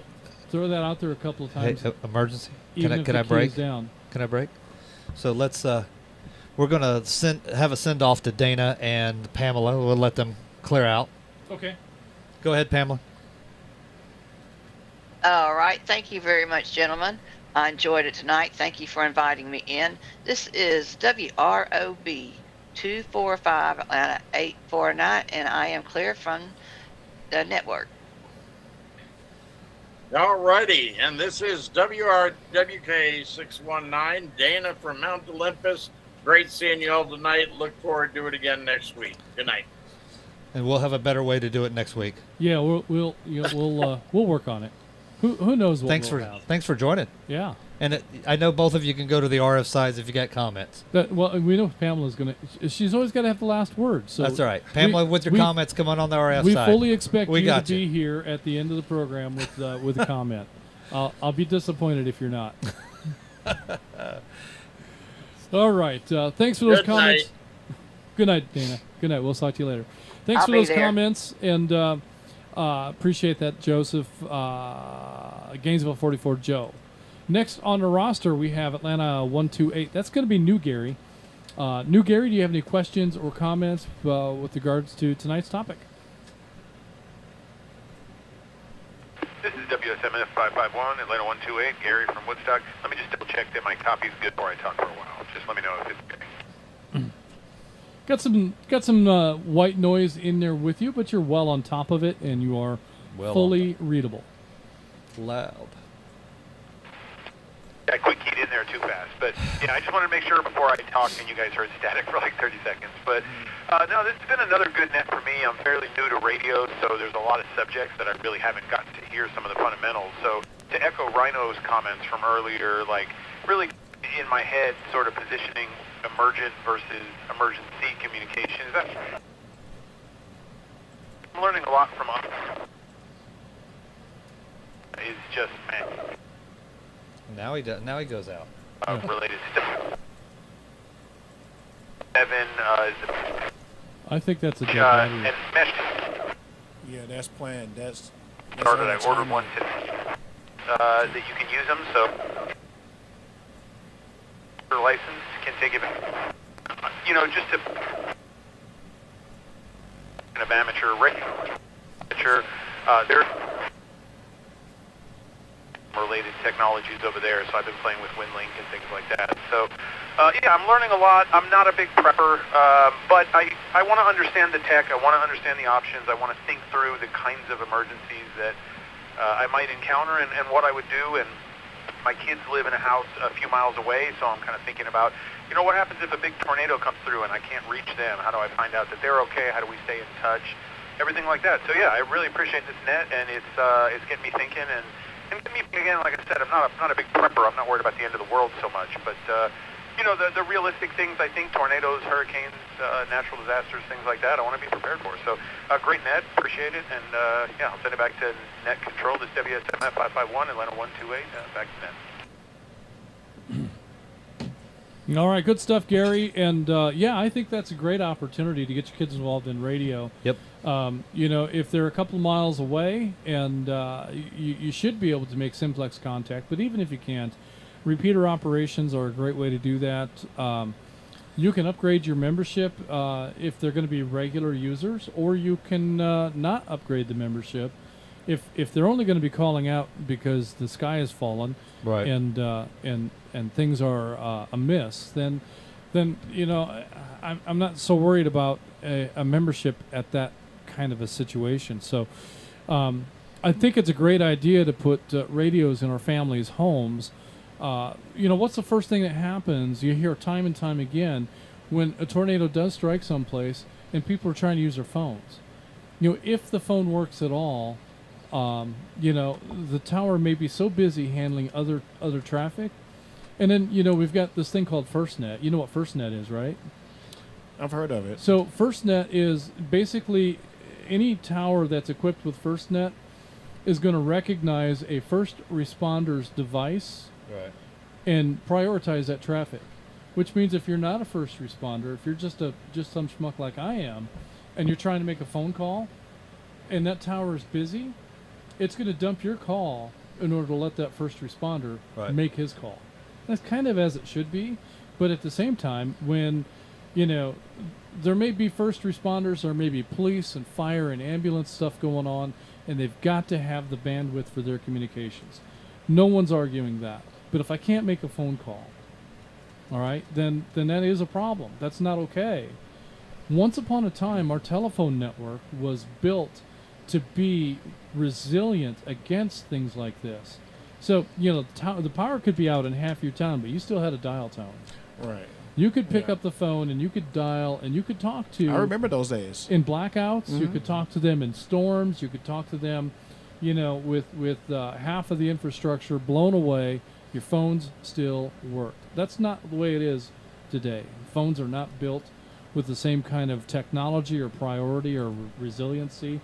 Cell towers are not all backed up. They don't all have backup power.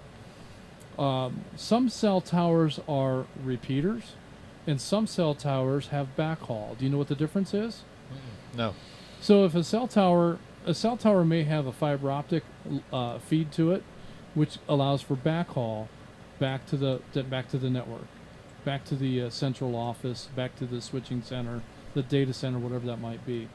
Other cell towers just stand alone as an island, and they repeat their traffic to a tower that has backhaul. And they usually do that through a small microwave dish. So that's another limitation in bandwidth. And when you get out into the rural areas, a lot of cell towers are set up that way. Let's break. Which works great 99% of the time. There's not so much traffic out there that they ever run up against limits in bandwidth. But when an emergency happens, or you have an event like Jeep Fest, where ordinarily you have 16 people and 37 cows and a couple hundred chickens, and that's the population of the next 10 square miles. And then Jeep Fest shows up, and all of a sudden that 10 square miles has got 60,000 people that are all trying to shoot video and send it back over Facebook as a Facebook Live while their friend's Jeep is climbing the obstacle course.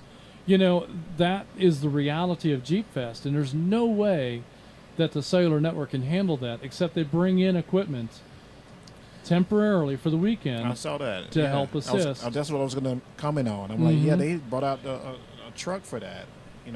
Set up a whole mobile station, pretty much. But have you tried to make a phone call during Jeep Fest? I don't remember making any. Yeah, actually. I wasn't able to get out. Yeah, I think I tried just had one times. I had one bar. Because I knew Julie was out picking up some things, and I needed her to get one more thing. And no radio in the car. So I'm trying to call her on the phone, and I tried 3 or 4 times. Now, later in the day, when things started to quiet down, no problem. But during the peak of the day, I couldn't get out. So without a radio in her car, we didn't have any comms.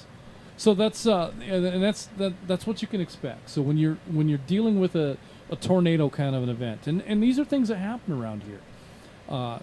You could have a cell tower that's blown down, but even if it's not blown down, it may be out. It may not have a generator.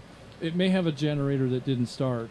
It may have any of a number of problems. It may not have any backhaul because the landlines have been damaged, the fiber optic or whatever, or the cabinets at the bottom of the tower may have been damaged. So we can't necessarily count on a cellular network the way that we could count on our old landline phones, which there are no POTS lines really anywhere anymore. If you have a phone on the wall in your kitchen like we did 40 years ago, it's probably not truly a landline phone. No. It goes to the box at the end of your street, and in that box it gets converted into an internet path, and that's how it talks to every other phone in the country. Yeah. So the days of plain old telephone service POTS lines, I think those are gone.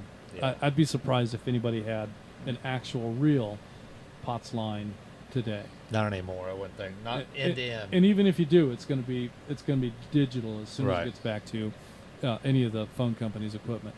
So good stuff, Gary. Thanks for that. Next on our list, we have Atlanta 637. Dave in Kennesaw. Dave, do you have any comments for tonight's net? Atlanta 637.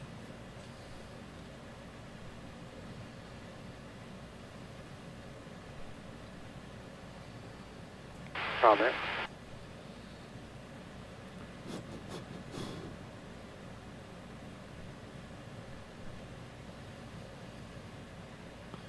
Was that Dave? Yeah, no, I don't think it was Dave. Dave, was that you with a comment, or was that someone else? It was Atlanta 179 WRYR 434 Bradley in Canton. All right, Bradley. Ordinarily, we'll hold your comments until we get closer to the end. We'll have a spot at the end of the program where we'll take comments. But let's go ahead and grab what you've got here now, since I think Dave is probably in and out. I'm going to mark him that way. Go ahead with your comment. Yes, sir. I was going to add more to your FirstNet discussion there. I'm actually on FirstNet. I'm actually a FirstNet customer through AT&T. Specifically, it's Band 14 that prioritizes all 911 traffic. So it's the same cellular network that if you're in an area, like let's say you're on Verizon, T-Mobile, Sprint, it doesn't matter what coverage or what coverage you have, Band 14 is available to all phones.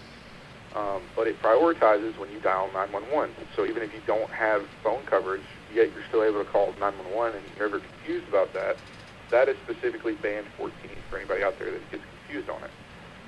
Band 14 is the same service that my phone runs through as a FirstNet customer. So I completely understand your thought process there, as well as being in any crowded areas, especially like with World Cup going on.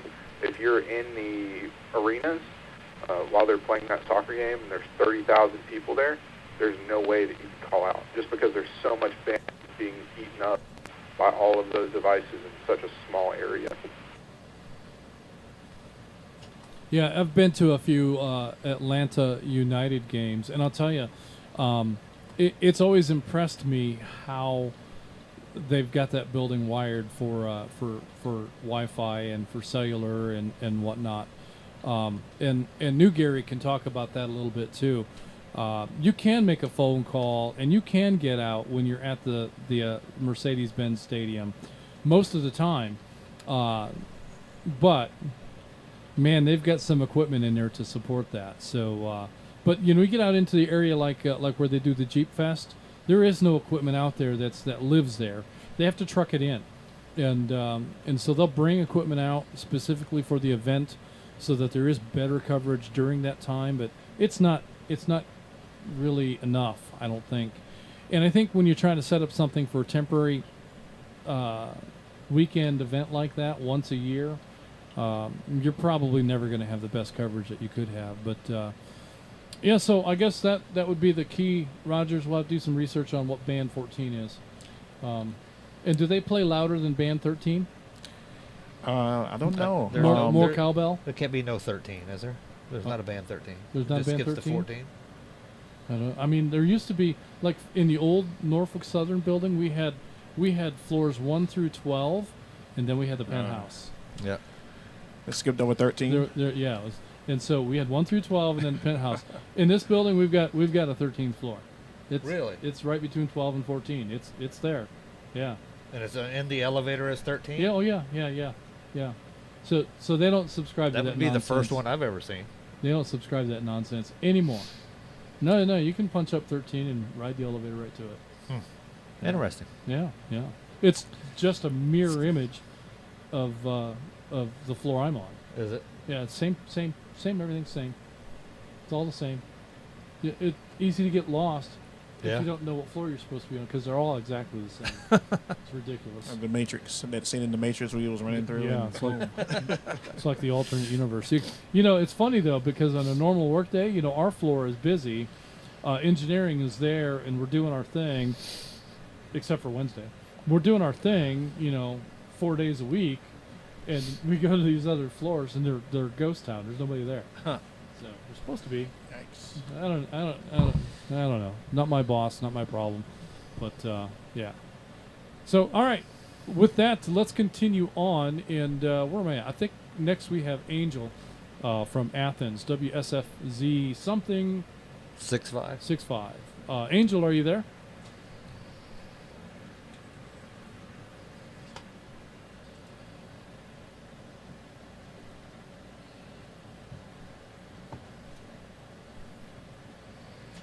All right, I'm going to show Angel as in and out, and we're going to keep right on moving. Next in the roster, we got Atlanta 532 Tom in Flowery Branch. Tom's usually in and out, but let's see if he's there tonight.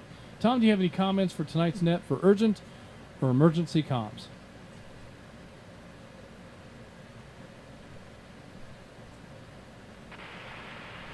Well, good evening there, Net Control. Justin, Tony, Rogers, good to hear you out there. Yeah, just reiterate what's been said already is it's an emergency situation. You know, you give up the radio right away.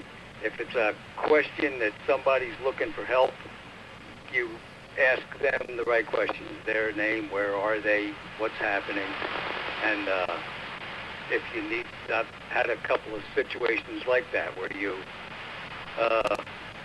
try to help them out directly and do what you can. But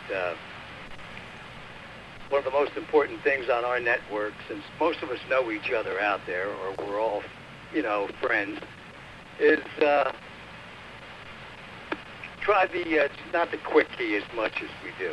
You can't get in there to make a comment; it can get tough. But otherwise, it's been a great net, and been listening to it. Glad to be a part of it. Back to you, Net Control.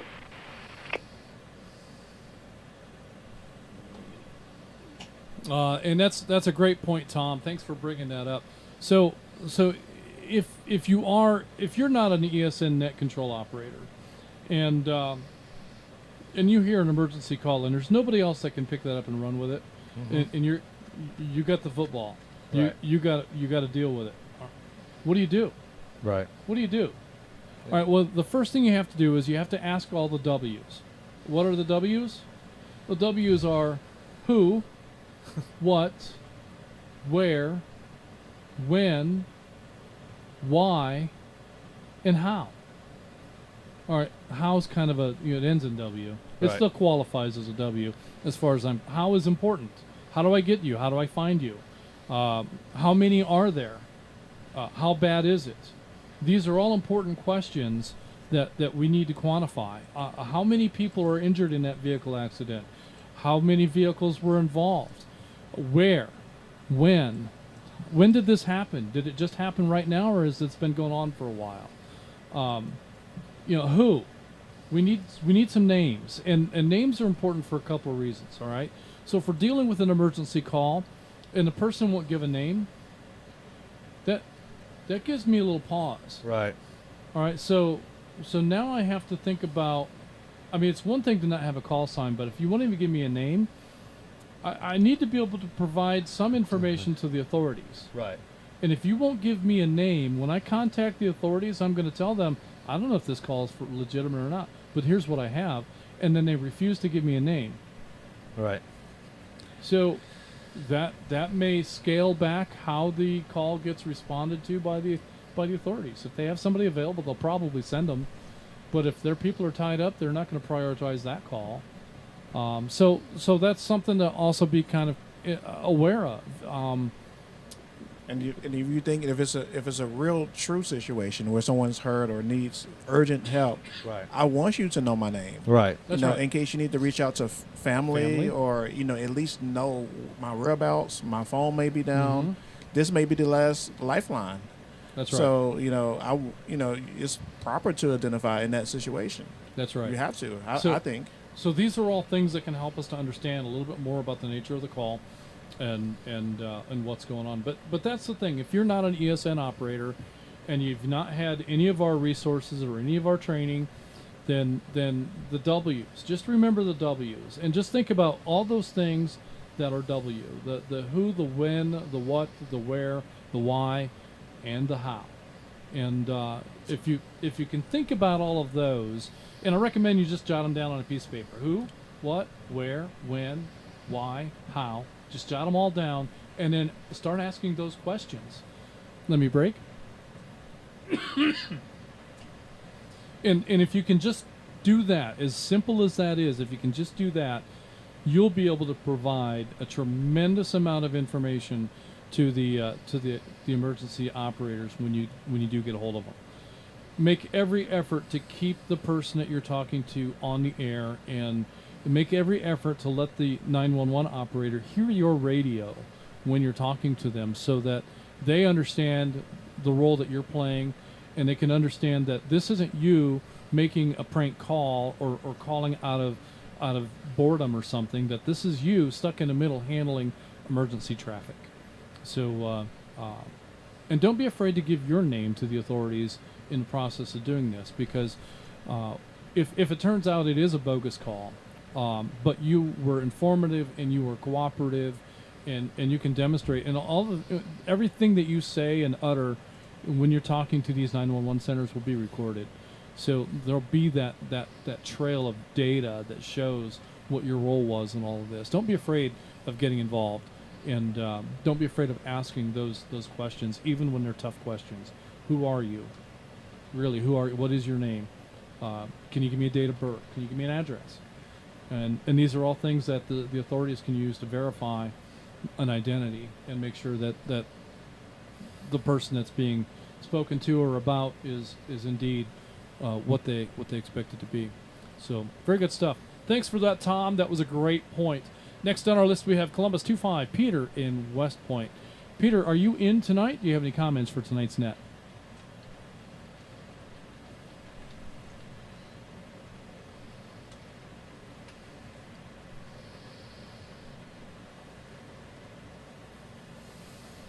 All right, I'm going to show Peter is in and out. We're going to keep right on trucking. Atlanta 245, Ray in Powder Springs. Ray, do you have any comments for tonight's net?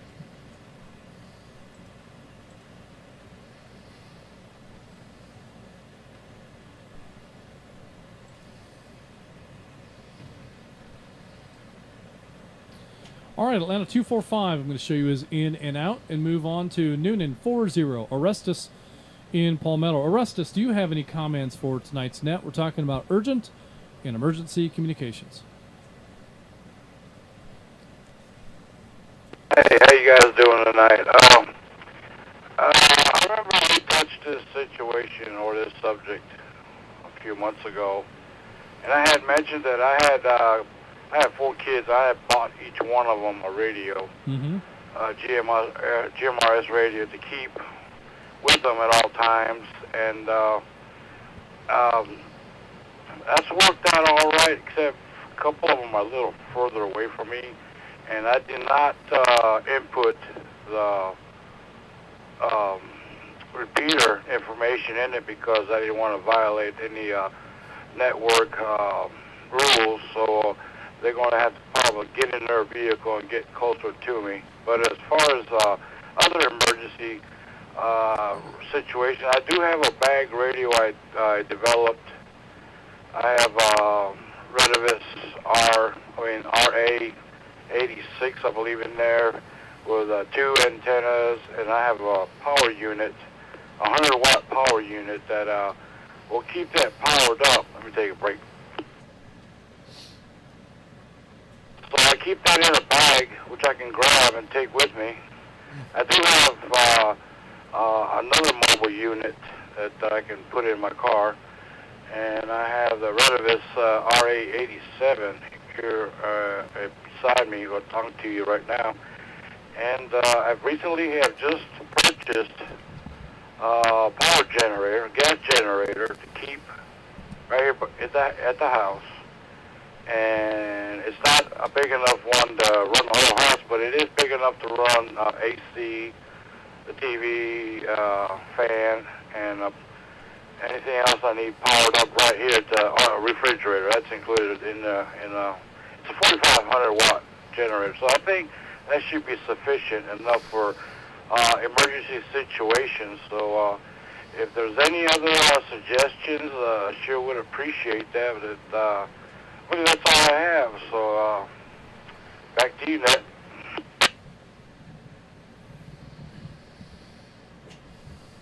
Well, that's good stuff, and I wouldn't worry too much about. I'd go ahead and program those radios up and put all the repeaters that you think they would ever be around.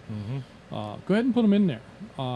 If the kids are on the radio intermittently, infrequently, no one's concerned about that. If they, hey, Dad, I need you to come over and help me fix my mower. You know, if those are the kind of comms that are happening, and it happens just once or twice a year, no one's concerned with that.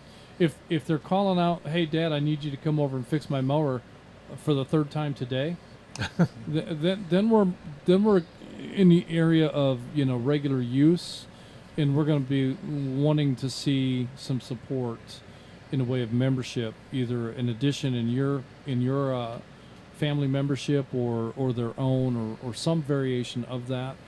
But infrequent use is not something I'm really concerned about, and quite frankly, we need to make the network available for stuff like that. Right.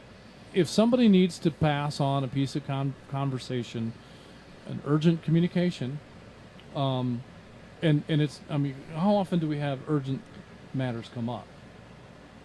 Not too often. Happens every now and then. It happens every now and then, but it's not like it's happening 4 times a week. No.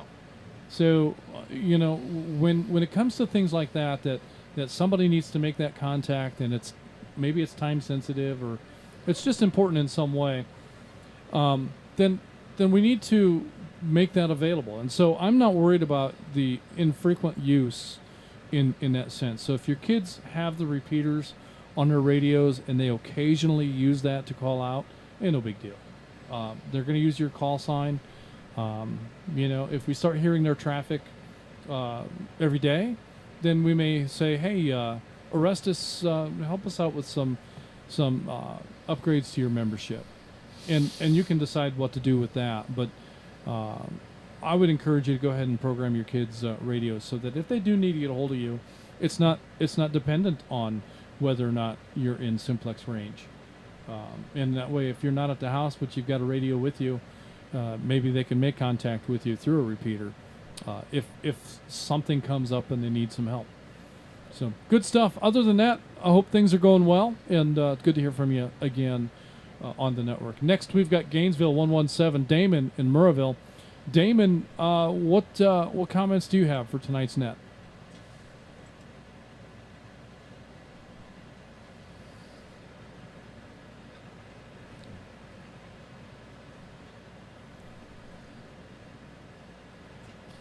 All right, no response from Damon. I'm going to go ahead and show him as in and out because he usually is. And that'll bring us to our brand new friend, Atlanta 280, Luis in Grovetown. Luis, tell me about your interest in North Georgia GMRS. Glad to have you along tonight. And any thoughts or comments on urgent or emergency communications?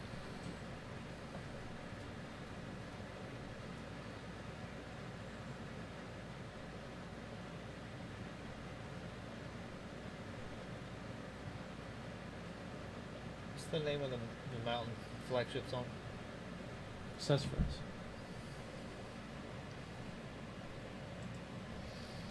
All right, not hearing from Luis. We're going to continue on with Rome 42. Tristan, do you have any comments for tonight's net?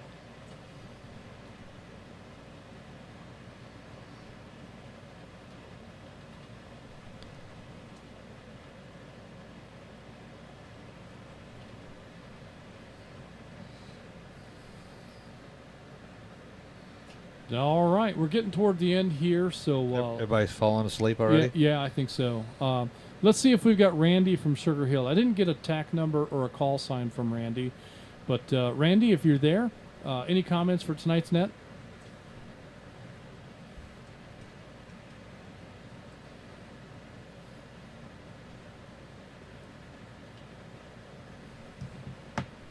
All right, let's check with Jackie, Atlanta 102. Jackie, are you there?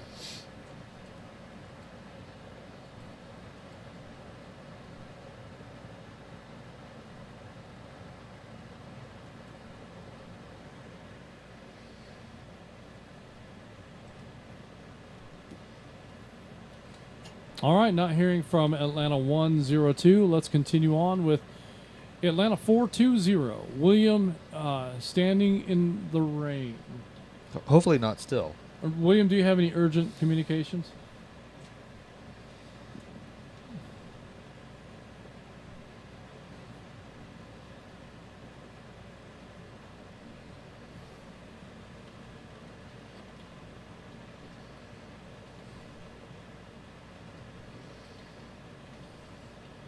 All right, it looks like we picked up a handful of new YouTube check-ins. By the way, William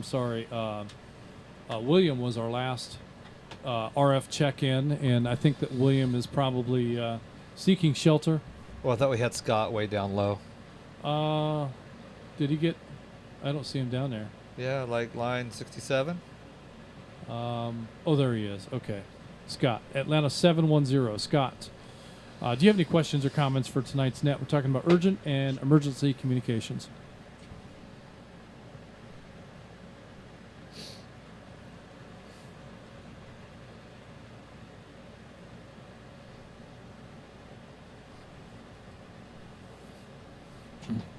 All right, I'm going to show Scott as in and out. And let me go ahead and acknowledge this last little bit of YouTube check-ins. We've got Chattanooga 103. That did not come up with a name. It didn't populate. But we've got from Birchwood, Tennessee. We've got Cades Cove 23, Johnny in Dandridge. We've got Gainesville 23. That's funny. Cades Cove 23 and Gainesville 23. Gary in Cleveland. Atlanta 179, Bradley in Canton, double dipping on RF and YouTube. Appreciate that. We're counting both check-ins. He was really good and didn't start the mayonnaise thing on the YouTube side again. Good. We're counting both check-ins, so don't hesitate to do that. We've also got Dan and Julia, Atlanta 164, 165. They're in Maine. That's pretty cool. You know, Jonathan Ryan was talking about doing forestry service in Maine. And Maine is one of those, you would think of the northeast part of the U.S. You think of Connecticut and Massachusetts and massive population density. I mean, when you go to the woods in Massachusetts, you can kind of see through them to the other side. Yeah. Western Mass maybe is a little different, but you anywhere around or 293, anywhere around that mess, the population density is so much. But Vermont, New Hampshire, there's parts of Maine that are like the Wild West. There's nothing out there. There's nothing out there. So I've been all the way up to the Canadian state line. State line? The 51st state. It might be soon. It might be. Sorry. I've been all the way up to the Canadian border on I-95 in Maine. And, man, the farther north you get, the cooler it is. And you can go for miles and miles and miles between exits. It's kind of like driving out west. So you get to the place where, and I don't know who Irving is, but they've got everything. They've got trucking, they've got truck stops, they've got convenience stores. Everything says Irving on it when you get out to the northern part of Maine. But so that's where Dan and Julie are. They're up in Maine. That's what on YouTube said. Just checking in with his phone. I would love it. Have fun, guys. That's awesome. Yeah, enjoy Maine. Look out for the giant moose. They're huge. We've got Atlanta 374 Lamar in Dawsonville, WSNG 395 Ernest in Cleveland. We have Atlanta 475 Kimball in Cumming, and Atlanta 128 double dipping New Gary in Woodstock. Why do we call him New Gary? Because he's the newest Gary. There are so many Garys. I know. Oh, man, we have a lot of Garys. There's only one Justin that I know. No, there's two. There's two. Is there two? There's two. Yeah. So. Oh Lord, we're in trouble. There's two of them. There's another one out there. I remember taking check-ins from him. He may have found better things to do with his time, but anyway.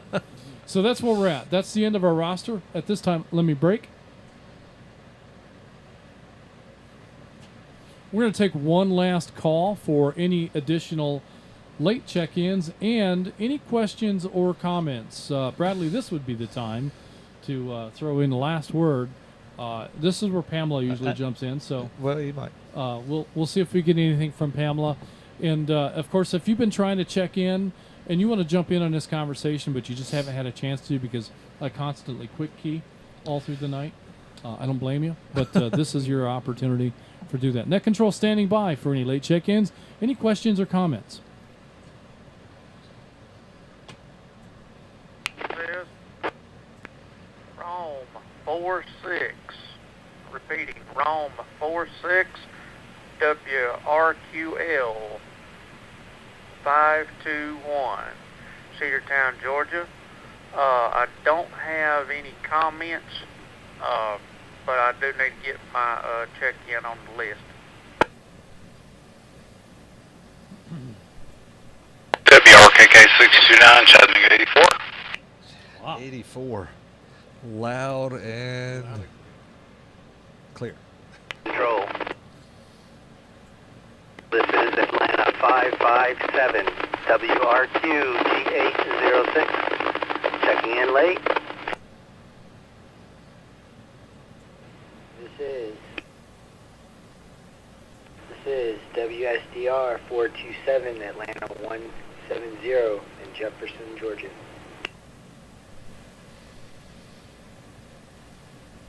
And there will be a comment from Atlanta 849, Pamela.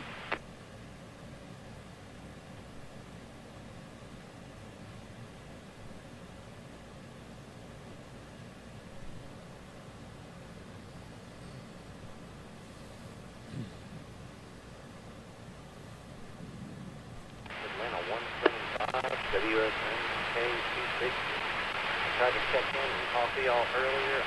The rain stopped on the outside, just seeing if y'all can hear me tonight. I think that was 175. Got from the rain. Got in from the rain. I think so. On that well.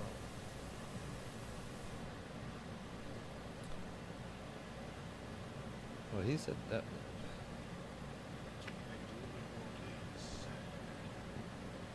Maybe if I can get the mouse up there. Hey, wrong way. All right, let me go ahead and acknowledge what we have. We heard from Rome 46, Brandon in Cedartown. Get you in the log tonight, Brandon. Also, we heard from Chattanooga 84, Jim in Hickson. Got you in tonight. Atlanta 557, Ed in Kennesaw. Got you in tonight. Atlanta 170, Fred in Jefferson. I've got you in the log tonight. And Joey, Atlanta 175, checking in from, I guess from an HT in the rain. Was that him? Hopefully, yeah, hopefully a little not rough from the copy rain. and a low audio. It seemed like we had a pretty fair carrier with some white noise, but the audio was real low. So it could be that if you get up close to that radio and talk right into it, we might be able to hear you a lot better. Oh, or the white noise could have been the rain. Well, it could have been. Yeah, could have been. who knows? But a lot of times when you've got a weak signal like that, you can modulate through the noise if you just get right into it and talk with Yell at it. authority. Authority. Yeah. Is that what it is? Yeah. Borrow some if you need to. And then, of course, a comment from Atlanta 849. We would accept nothing less. So, Pamela, we'll come to you here in just a moment. But first, let's go to Chattanooga 84 Jim in Hickson. Jim, do you have any comments for tonight's net? Yeah, I got a couple things and a quick announcement, but we, up here we have the local Aries net, and I'm sure you guys down there do too, but the net here, or the group, welcomes GMRS operators to the different events that they handle. So if there's any just GMRS only people or operators that want some experience in doing emergency comms, they just need to make it known that they're available, because I know they don't always have or know about the events coming up. So I just want to let them know they're welcome to. And this Saturday from 8 to 2, there's a ham fest up in Athens, Tennessee at the high school. It's the McMinn County Amateur Radio Club. So if there's anybody that's never been to a ham fest, this will be a good one to go to for this area. It's very close by. Thank you for the net, guys. Good topic, and appreciate everything you do. WRKK 629, Chattanooga 84. I'll be clear. Good stuff, Jim. Yeah, we've been talking about that Hamfest in our announcements. Looking forward to that. I won't be there, but I know that a handful of folks from the network will likely go. And that's great. And that's one thing that I want to say about that Chattanooga area. There's a lot of ham clubs that are just, hey, if you want to participate, you need to be a ham. And there's a challenge there, right? So in a lot of what we do in amateur radio, you'd need to be licensed as an amateur to participate. Right. It's sometimes it's difficult, and in a lot of times it's illegal to bring GMRS people into ham radio functions. So, in trying not to jeopardize our own licenses, and trying to be in line with FCC regulations, that can be a real challenge to cross that bridge and bring amateur radio and GMRS into the same arena. But amateur radio clubs in the Chattanooga area are really, really good about making that happen. Right. And finding ways to include GMRS in those events. And I'll tell you another area that's good at that is, right in Atlanta, when we have some of these public events like the Peachtree Road Race, right. When the ham clubs are looking for radio operators, they're looking for hams and they're looking for GMRS operators. And it's not just the Peachtree Road Race. There are many events that they look for radio volunteers, and they're not looking for ham, they're not looking for GMRS, they're looking for radio volunteers. Right. And they want whoever they can get to come along and help out and help provide radio services, amateur, GMRS, either way, to help support the events. So things like parking cars, things like providing services like trash pickup and water, right. And just observing the crowd. When you've got a lot of people in an area, sometimes it can be important to have people that are stationed in different places to be able to spot concerns, be able to help. If somebody's becoming agitated or animated, maybe we need to get the authorities over there to keep an eye on that, make sure it doesn't get out of hand. Yeah. We can't have we can't have 40 or 50 cops at an event like that, but we can have maybe 10 of them, along with 40 or 50 observers that can help out and help identify situations and circumstances where maybe we need to bring in a little extra authority to maybe help calm things down. So, like I say, I'm aware that the Chattanooga area has a couple of ham clubs that are very open to GMRS users. So that's pretty cool, and appreciate you bringing that to light, Jim. So if you are interested in finding out more about ARES, races, and other emergency services events, that'd be a great way to do that. Let me break. And of course, you can reach out to Jim, Chattanooga 84 on the air. If he doesn't answer, somebody up there will let him know that you're looking for him, and he'll find a way to get back with you. So just be aware of that, and try to reach out to Jim if you have questions about being a GMRS operator and getting involved in some level of amateur radio. Most amateur clubs will let you come in and sit through their meetings and their activities and stuff. It's getting on the air and doing things with radio that they kind of they don't want to get in trouble. They don't want to break the rules. They really want you to be licensed as an amateur to participate. So it's challenging, but it's doable. Just like the Chattanooga area folks can show us.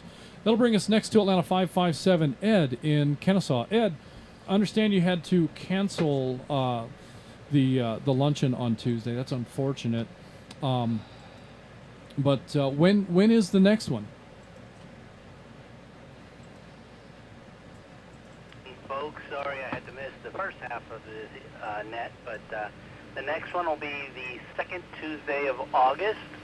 I'm in the car right now, so I don't have a calendar in front of me, but the second Tuesday in August at Old Town in Kennesaw, just around the corner from McCullum. Second Tuesday in August is the 11th, it looks like. According to Tony, the second Tuesday in August is the 11th. So if you missed the luncheon in Kennesaw this week, mark that on your calendar. That's a great one to go to. If you have Meshtastic questions, if you've got questions, if you just got a radio and you can't figure out how to program it, that's a great place to go. They can help you program your brand new radio. They can help you. They can help you pick out menu items from the lunch menu there at the Old Town Grill. And who doesn't love a tasty meal and hanging out with some great people? Exactly. I gotta check out Old Town one of these times. Yeah. I've been driving through the area and I look over and I'm like, I've seen that logo before. Oh yeah, yeah. So- You know, and here's the thing: is it's not that big of a deal to take a Friday or a Monday off, but who takes a Tuesday off? Right. I mean, Yeah. is that for retirees only? Is that the deal, Ed? Well, I'm self-employed, so I might be able to swing it, but You got to talk to the boss. that's still tough. Yeah, Dude, Tuesdays are probably easier than Saturdays for you. Actually, they are. Yeah, I would bet. Yeah. I would bet. Especially during the like lunchtime or something like that. Uh-huh. So, all right, well, good stuff. Ed, do you have any questions or comments related to tonight's topic, urgent or emergency comms? For me, when I hear emergency comms, I think of 1-4, because as far as I'm concerned, when everything else is down, Mesh Core is going to be working. So I've got that as part of my emergency communications plan. Not my primary means of communication for sure, but my fail-safe communication is always going to be Mesh Core. No license required, and everybody in my family can have a little node, and we can be in touch. So MCOM to me means Mesh Core.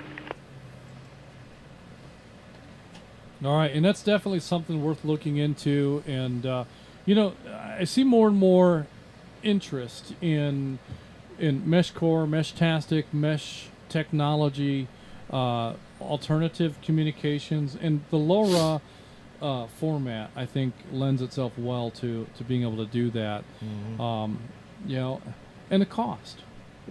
You can get into this technology for such a small investment, especially when you compare what it costs to get into, you know, just GMRS radio or amateur radio.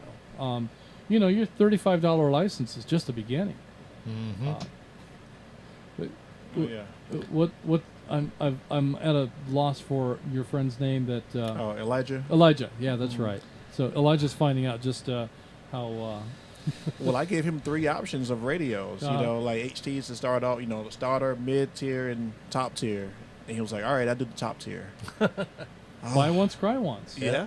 I mean, people get it out the way. Sometimes people understand that. Yep. I'm more of a. I'm going to buy the cheap one, and hope that does a good enough job. And then, you know, because I just I don't know. A lot of times the cheap one's good enough, and I grab my GM30 about as often as I grab my Anytone. I don't know that anybody can hear the difference on the other end, that one sounds any better than the other. Probably not. I think there is a difference in the receive. The Anytone seems to perform better in marginal conditions. I can hear, if it's marginal, I can hear the Anytone better than I can hear on the Radioddity radio. But you know, it's buy once, cry once is a real thing. So that's valid. All right, thanks for that, Ed, and I appreciate your comments. Next, we've got Atlanta 170 Fred in Jefferson. Fred, do you have any comments for tonight's net?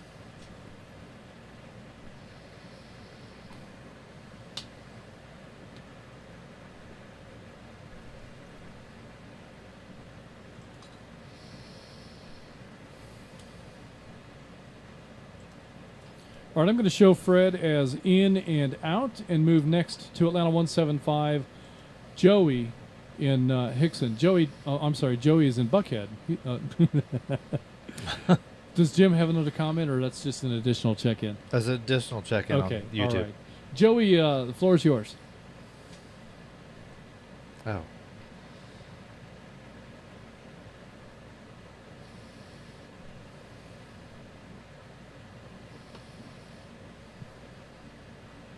I didn't see he had already checked in. I was just looking on the chat. Somebody put a tag number in. I threw it in. That's fine. That's fine. All right, not hearing anything from Joey. We're going to continue on, and that'll bring us to comments from Atlanta 849, Pamela. Pamela, go ahead with your comment.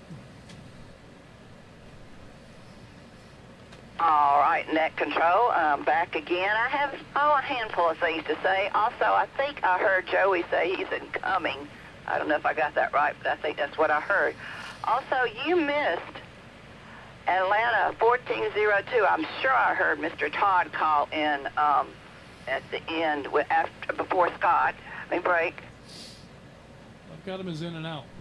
Also, I'd like to hear more about the band 14 you were talking about. I didn't quite get all that, so when you said you were thinking about doing something about that, so that might be a good topic. My urgent emergency was, to me, I was headed to a doctor's office and got caught in some traffic and was unable to get on my phone and call, so I picked up my microphone and had two or three different people come on, and the guys got my doctor's office and let them know the situation, and they said as long as I got there within the 15 minutes, which I did, I was okay. So I have to say that kind of came in handy to have the radio for me at that time. And, number 13, hey, don't knock number 13. That's my favorite number and good number. In the middle of my Social Security, so it's got to be a good number, because here I am still. And let me break. And Ed's Old Town Grill, they have some awesome chicken tacos for only $3. Hey, what a deal is that? About 3 of those would fill you up, along with their good onion rings or French fries. So anyway, I think that covers it all, and thank you so much for allowing me to do the announcements. I'm going to go back and listen and see what I need to correct, and I'll send it back to y'all. All right. Well, good stuff. And yeah, I'm still curious as to whether Band 14 is louder than Band 13. Who's Band 1? Are they any more special? I must have been reading comments because I don't even remember the Band 14 comment. That was the ENet. What is it? 911 net? Oh, the first net. First net. Okay. Well, yeah, I don't know about that. Oh wait, I need to go. But right chicken tacos here. do sound pretty good. Chicken tacos sound amazing. Anyway, we should go get some tonight. Yeah. All right, this concludes the North Georgia GMRS Regional Net. Tonight we had a total of 84, give or take. 84 chickens, including myself. Net control will now be returning the repeaters back to normal use. Everyone who signed in should sign out. Don't forget to like and subscribe. Give us a share so others will see the YouTube live stream. Remember, comments on YouTube video shows engagement. That will help the channel grow. Tune in next week on any North Georgia amateur radio linked repeater or on the YouTube live stream. We talk about volunteering, whether it's at church, local events, ham clubs, or other places. There's lots of opportunities to volunteer, and some of those include opportunities to use your radio. Radio, yes. Also, be sure to participate in Friday Night Simplex Challenge on the Monument Repeater. And if you have an amateur license, be sure to join in the Simplex Challenge on the N4K HQ repeater. Don't forget Saturday night sessions on the North Georgia Amateur Radio Network on any of the 8 linked North Georgia Amateur Radio And if you forget any repeaters. of those, you can go to the website. And by the time the net comes on next week, yeah, we should have 9 repeaters. 9 on ARA. So very nice. Yeah. Oh, and drum roll. I don't think Dana talked about it. The 70 centimeter Simplex Challenge. I don't know if that kicks off this Saturday. I think it got mentioned in the announcement. 70 centimeters. Yeah. So frequencies are going to be posted on Facebook, I believe. Yeah. And one more thing that we need to talk about, and let me see if I can find the data. I've meant to talk about this for a couple of weeks, and we forgot. Yeah, just don't forget. You can go to the website. We have all those Friday night, Saturday night, those other nets listed there. Mm-hmm. The N4KHQ is a 2-meter amateur one. We've got to thank Mr. Pete for allowing us to use this 2-meter machine. And I know there's a couple comments in the chat. I think, what was it, Ernest there in Cleveland. Hopefully you can get on the air there. Check it out. You said you're in a hole, but I think you might be able to reach flagship in there. So, but some good comments tonight. Okay, I can't find the. Well, let me break. Remember over the top of your head? Yeah.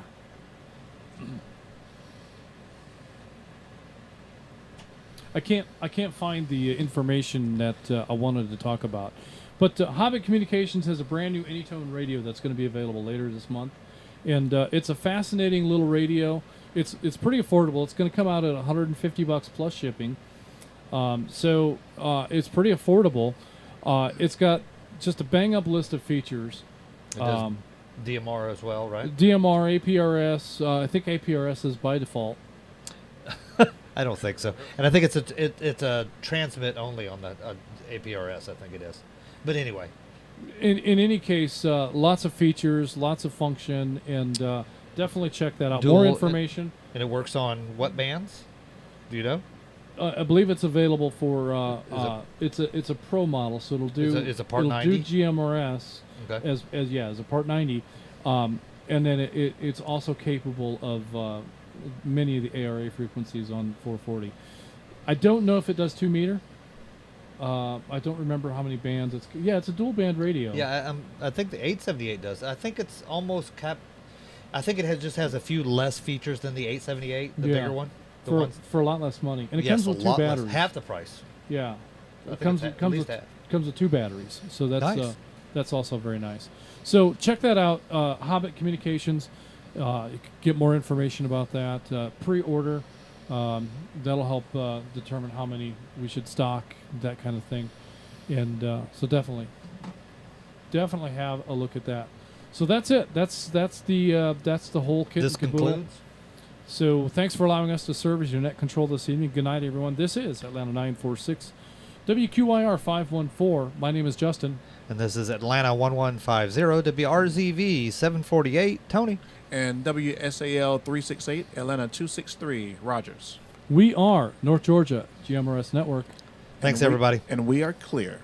Good night, folks. WRNS.